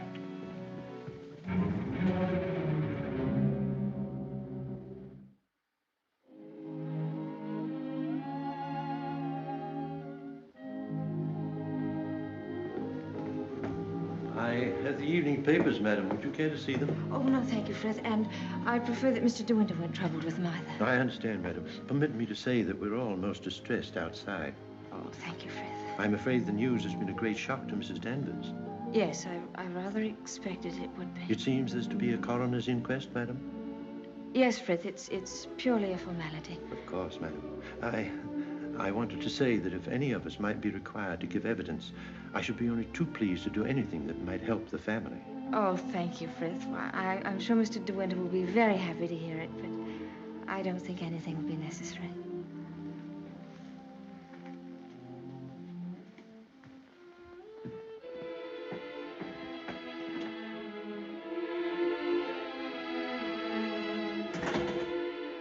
Maxim.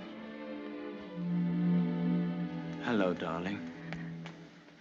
Oh, Maxim, I'm worried about what you'll do at the inquest tomorrow. What do you mean? You won't lose your temper, will you? Promise me that they won't make you angry. All right, darling. I promise. No matter what he asks you won't lose your head. Don't worry, dear. They can't do anything at once, can they? No. Then we've a little time left to be together. Yes. I want to go to the inquest with you. I'd rather you didn't, darling. But I can't wait here alone. I promise you I won't be in any trouble to you, and I must be near you so that no matter what happens, we won't be separated for a moment.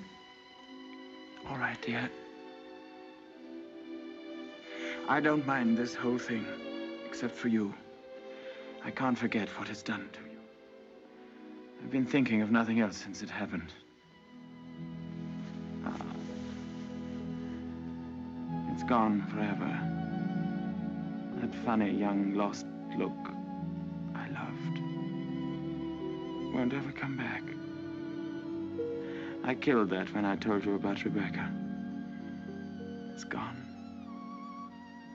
In a few hours, you've grown so much older. Maxim.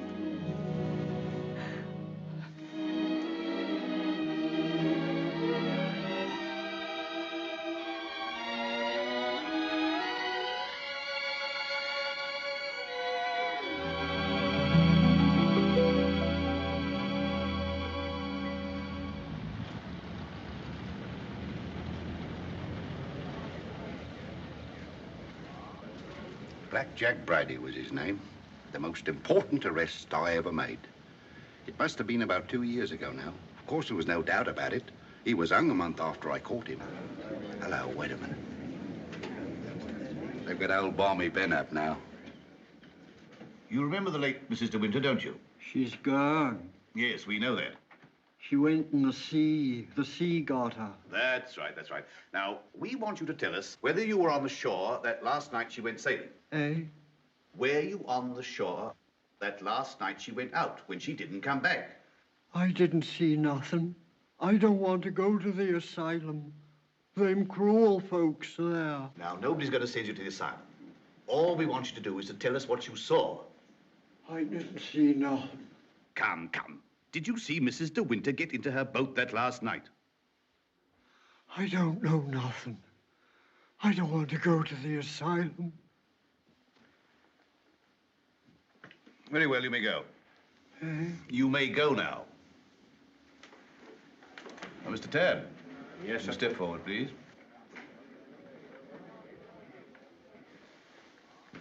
The evidence you give is calling me the truth, whole truth, but the truth. I do. So help me now. The late Mrs. De Winter used to send her boat to your shipyard for reconditioning.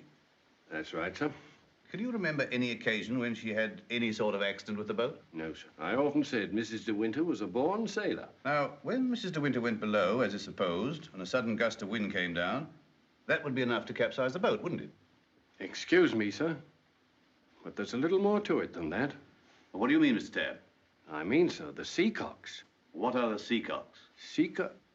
Oh, well, the seacocks are the valves to drain out the boat. They're always kept tight closed when you're afloat. Yes? Well, yesterday, when I examined that boat, I found they'd been opened. Well, what could be the reason for that? Just this.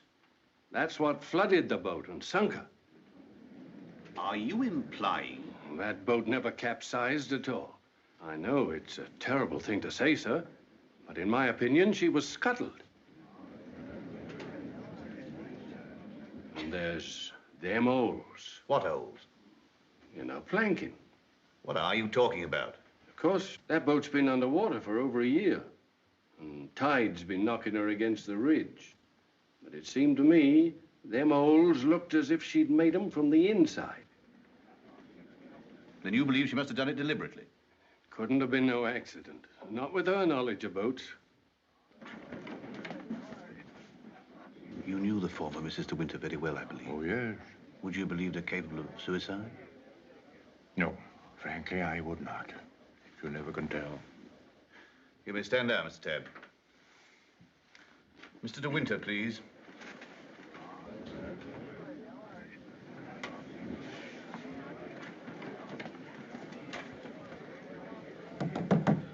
I'm sorry to drag you back for further questioning, Mr. De Winter, but you've heard the statement of Mr. Tabb. I wonder if you can help us in any way.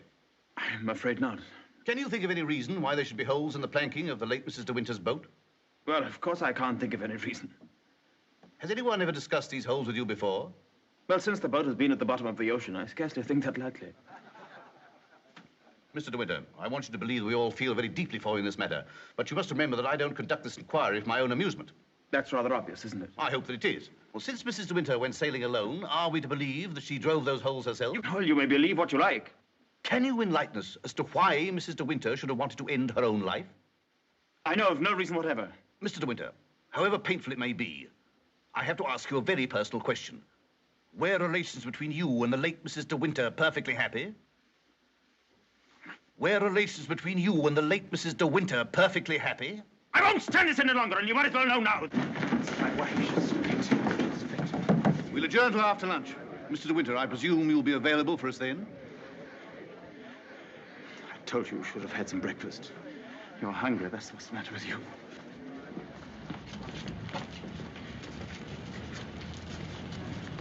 Mr. Frith thought you might like to have some lunch from the house and sent me with it. Oh, that's fine, man. And can you pull around the corner? Very good, sir.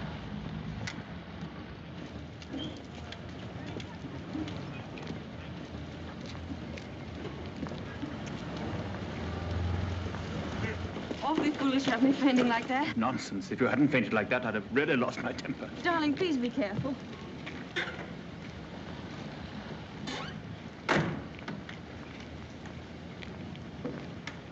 Darling, wait here a few moments. I'll see if I can find old Frank. Of course, darling. Don't worry about me. I'll be all right. Sure. Here. Try a spot of this. Do you good. Thank you. Are you all right? Yes, of course. Won't be long. Right you are. Hello. And how does the bride find herself today? I say, marriage with Max is not exactly a bed of roses, is it? I think you better go before Maxim gets back. Oh, jealous, is he? Well, I can't say I blame him. But you don't think I'm the big bad wolf, do you? I'm not, you know. I'm a perfectly ordinary, harmless bloke. And I think you're behaving splendidly over all this. Perfectly splendidly. You know, you've grown up a bit since I last saw you. It's no wonder. What do you want, Father? Oh, hello, Max. Things are going pretty well for you, aren't they? Better than you ever expected. I was rather worried about you at first. That's why I came down to the inquest. Well, I'm touched by your solicitude, but if you don't mind, we'd rather like to have our lunch. Lunch? I say, what a jolly idea. Rather like a picnic, isn't it? Oh, I'm so sorry. Do you mind if I put this there? You know, Max, old boy, I really think I ought to talk things over with you. Talk what things over? Well, those holes in the planking, for one thing. Those holes that were drilled from the inside. Oh, Mullen. Yes, sir? Would you, like a good fellow, have my car filled with petrol? It's almost empty. Very good, sir. And Mullen, close the door, will you? Yes, sir. Does this bother you?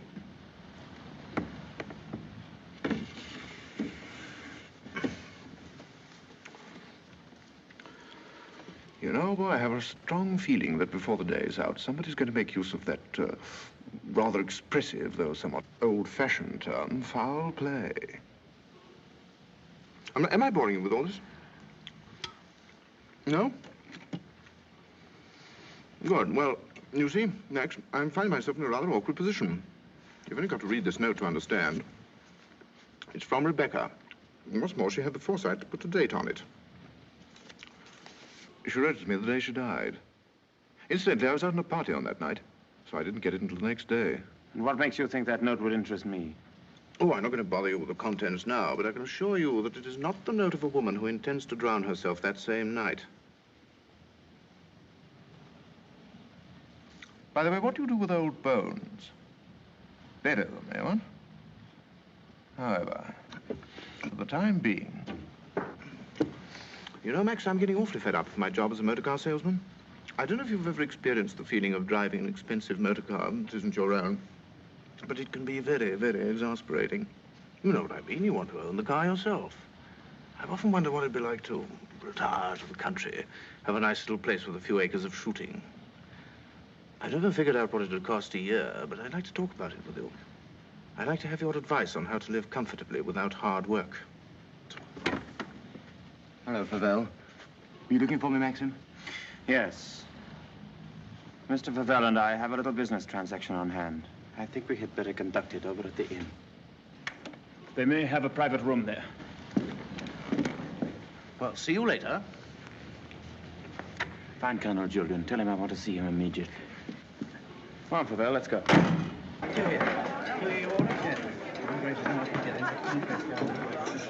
Have you a private room, please? Of course, sir. Through there, sir. Hope this will do, Mr. De Winter. Oh, splendid. Splendid. Exactly like the Ritz. Any orders, gents? Yes, you might bring me a large brandy and soda. How about you, Max? Have one on me. I feel I can afford to play host. Thanks, I don't mind if I do. Make it two, will you, like a good fellow? Very good, sir. Where's Mr. De Winter? Oh, through the other door, sir. Colonel Julian, this is Mr. Favell. Oh, I know Colonel Julian. We're old friends, aren't we? Well, since you're old friends, I assume you also know he's head of the police here. I think he might be interested to hear your proposition. Go on, tell him all about it. I don't know what you mean. I merely said I hope to give up selling cars and retire into the country. Actually, he offered to withhold a vital piece of evidence from the inquest if I made it worth his while. I only want to see justice done, Colonel. Now, that boat builder's evidence suggested certain possible theories concerning Rebecca's death. One of them, of course, is suicide. Now, I have a little note here which I consider puts that possibility quite out of court. Read it, Colonel. Jack, darling, I've just seen the doctor, and I'm going down to Mandalay right away. I shall be at the cottage all this evening and shall leave the door open for you. I have something terribly important to tell you. Rebecca. Now, does that look like the note of a woman who had made up her mind to kill herself? And apart from that, Colonel, do you mean to tell me that if you wanted to commit suicide, you'd go to all the trouble of putting out to sea in a boat and then take a hammer and chisel and laboriously knock holes through the bottom of it? Come, Colonel. As an officer of the law, don't you feel there are some slight grounds for suspicion? Of murder? What else? You've known Max a long time, so you know he's the old-fashioned type who'd die to defend his honor, or who'd kill for it. It's blackmail. Pure and simple. Blackmail is not so pure nor so simple. It can bring a lot of trouble to a great many people. And the blackmailer sometimes finds himself in jail at the end of it. Oh, I see. You're going to hold De Winter's hand through all this. Just because he's the big noise around here, and he's actually permitted you to dine with him. Be careful, Favell. You've brought an accusation of murder. Have you any witnesses? I do have a witness. Oh. It's that fellow Ben. That stupid coroner hadn't been as much of a snob as you are. He'd have seen that half-wit was hiding something. And why should Ben do that? Because we caught him once, Rebecca and I, peering at us through the cottage window. Rebecca threatened him with the asylum. That's why he was afraid to speak. But he was always hanging about. He must have seen this whole thing. It's ridiculous even listening to all this. You're like a little trades union, all of you, aren't you? And if my guess is right, Crawley, there's a bit of malice in your soul toward me, isn't there? Crawley didn't have much success with Rebecca. But he ought to have more luck this time. And the bride will be grateful for your fraternal arm, Crawley, in a week or so. Every time she faints, in fact. De Winter! Max, please. That temper of yours will do you in yet, Max. Oh, excuse me, gentlemen. Now, is there anything else? Yes. You might bring Mr. De Winter a sedative. No, nothing at all. Just leave us. Very good. Now, Favell, let's get this business over. As you seem to have worked out the whole thing so carefully, perhaps you can provide us also with a motive. I knew you were going to bring that up, Colonel. I've read enough detective stories to know that there must always be a motive. And if you'll all excuse me a moment, I'll supply that, too. I wish you'd go home. You ought not to be here through all this. Please let me stay, Maxim. Surely, Colonel Julian, you're not going to allow this fellow to... My opinion of Favell is no higher than yours, Crawley. But in my official capacity, I have no alternative but to pursue his accusation. I entirely agree with you, Colonel. In a matter so serious as this, we must make sure of every point, explore every avenue. And, in fact, if I may coin a phrase, leave no stone unturned. Here she is, the missing link, the witness who will help supply the motive. Colonel Julian, Mrs. Danvers, I believe you know everyone else. Won't you sit down? No offense, Colonel, but I think I'll put this to Danny. She'll understand it more easily. Danny, who was Rebecca's doctor? Mr. De Winter always had Dr. McLean from the village. Now, you heard. I said Rebecca's doctor in London. I don't know anything about that. Oh, don't give me that, Danny. You knew everything about Rebecca. You knew she was in love with me, didn't you? Surely you haven't forgotten the good times she and I used to have down at the cottage on the beach. She had a right to amuse herself, didn't she? Love was a game to her, only a game. It made her laugh, I tell you. She used to sit in her bed and rock with laughter at the lot of you. Can you think of any reason why Mrs. De Winter should have taken her own life? No, I refuse to believe it. I knew everything about her, and I won't believe it. There, you see, it's impossible. She knows that as well as I do. Now, listen to me, Danny. We know that Rebecca went to a doctor in London on the last day of her life. Who was it? I don't know. Oh, I understand, Danny. You think we're asking you to reveal secrets of Rebecca's life. You're trying to defend her, but that's what I'm doing. I'm trying to clear her name of the suspicion of suicide. Mrs. Danvers, it has been suggested that Mrs. De Winter was deliberately murdered. There you have it in a nutshell, Danny. But there's one more thing you'll want to know. The name of the murderer. It's a lovely name that rolls off the tongue so easily. George Fortescue Maximilian De Winter.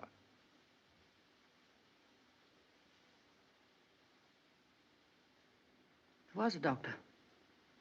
Mrs. De Winter sometimes went to him privately. She used to go to him even before she was married. We don't want reminiscences, Danny. What was his name?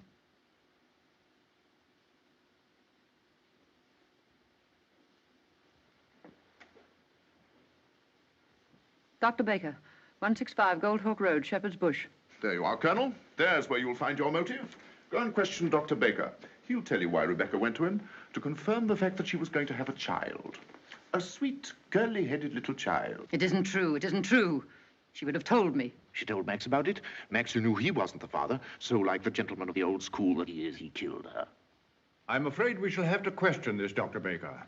Here, here. But for safety's sake, I think I'd like to go along, too. Yes, unfortunately, I suppose you have the right to ask that. I'll see the coroner and have the inquest postponed pending further evidence. I say, aren't you rather afraid that the prisoner, should we say, might bolt? You have my word for it that he will not do that. Toodaloo, Max. Come along, Danny. Let's leave the unhappy couple to spend their last moments together alone.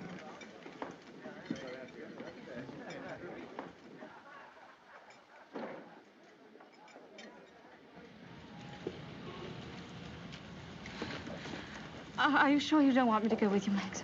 No, darling, it'll be very tiring for you. I'll be back the very first thing in the morning, and I won't even stop to sleep. I'll be waiting for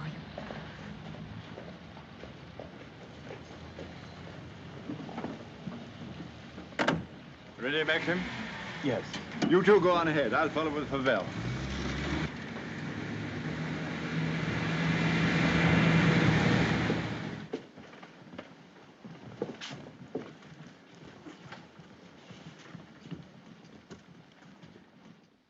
Dr. Baker, you may have seen Mr. De Winter's name in the papers recently. Oh, yes, yes, in connection with the body that was found in a boat. My wife was reading all about it. A very sad case. My condolences. No, this is going to take hours. Let me... Don't bother, Favell. I think I can tell Dr. Baker. We're trying to discover certain facts concerning the late Mrs. De Winter's activities on the day of her death. October the 12th last year.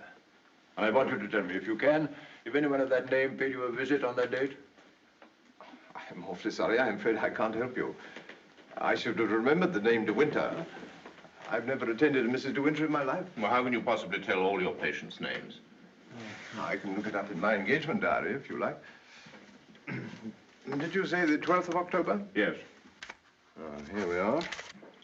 No. No De Winter. Are you sure? Well, here are all the appointments for that day.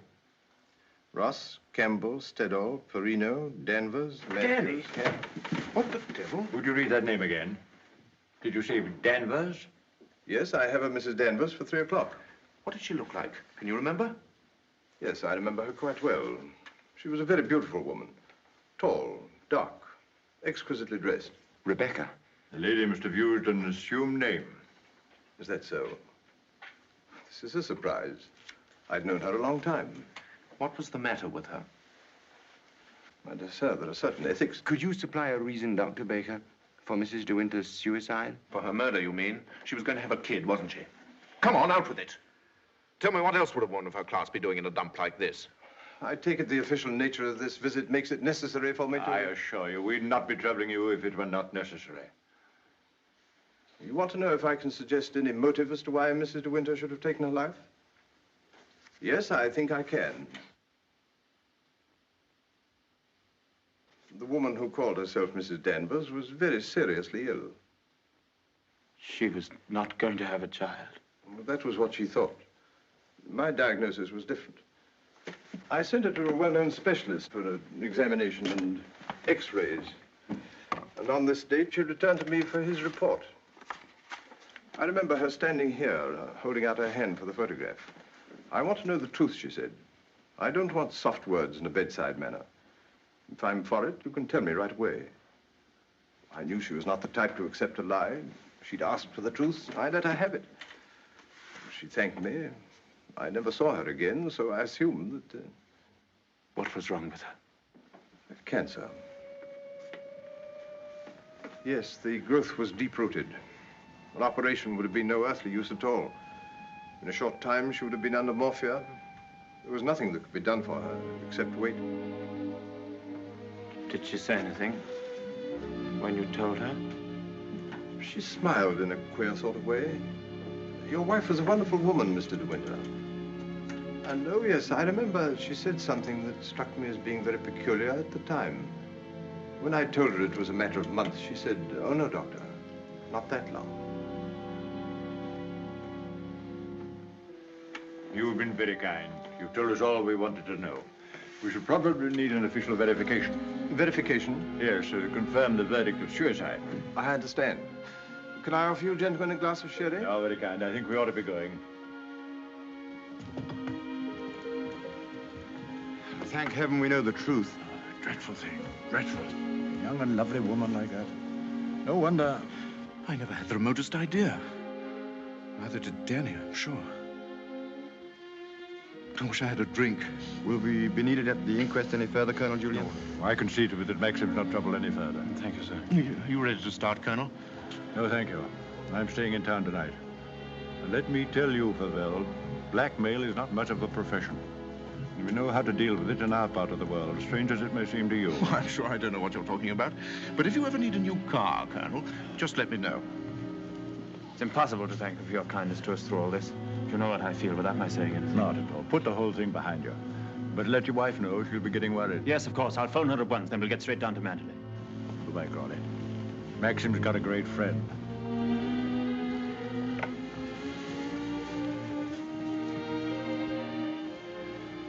Frank. Yes, Maxim? Something you don't know. Oh, no, there isn't.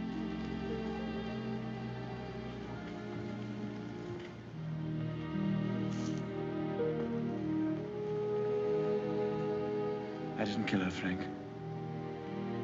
But I know now that when she told me about the child, she wanted me to kill her. She lied on purpose. She foresaw the whole thing. That's why she stood there laughing when she... Don't think about it anymore. Thank you, Frank. How, Danny? I just wanted to tell you the news. Rebecca held out on both of us. She had cancer. Yes, suicide. And now Max and that dear little bride of his will be able to stay on at Mandalay and live happily ever after. Bye-bye, Danny. This your car, sir? Yes? Will you be going soon? This isn't a parking place, you know. Oh, isn't it? Well, people are entitled to leave their cars outside if they want to. It's a pity some of you fellows haven't anything better to do. When you phoned, did she say she'd wait up? I asked her to go to bed, but she wouldn't hear of it. I wish I could get some more speed out of this thing. Is something worrying you, Maxim? I can't get over the feeling something's wrong.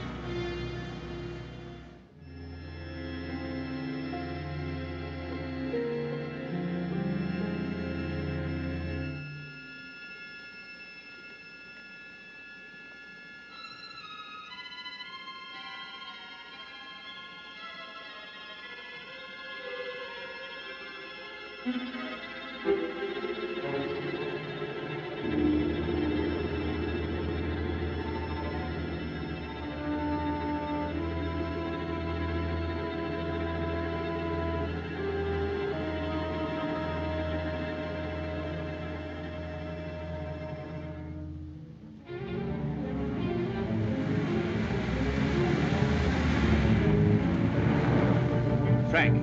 What's the matter? Why did we stop? What's the time?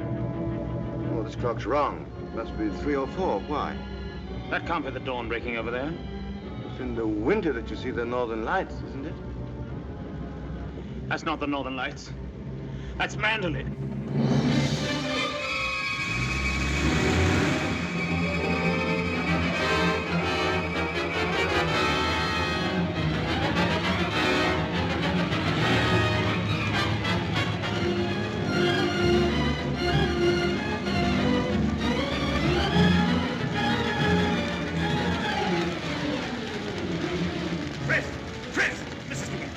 Yes, I thought I saw her. Where?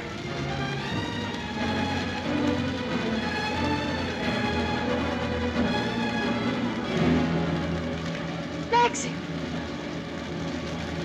Thank heaven you come back to me. Are you all right, darling? Oh, yes. Are you all right? Mrs. Danvers, she's gone mad. She said she'd rather destroy Mandalay than see us happy here. Look! The West Wing!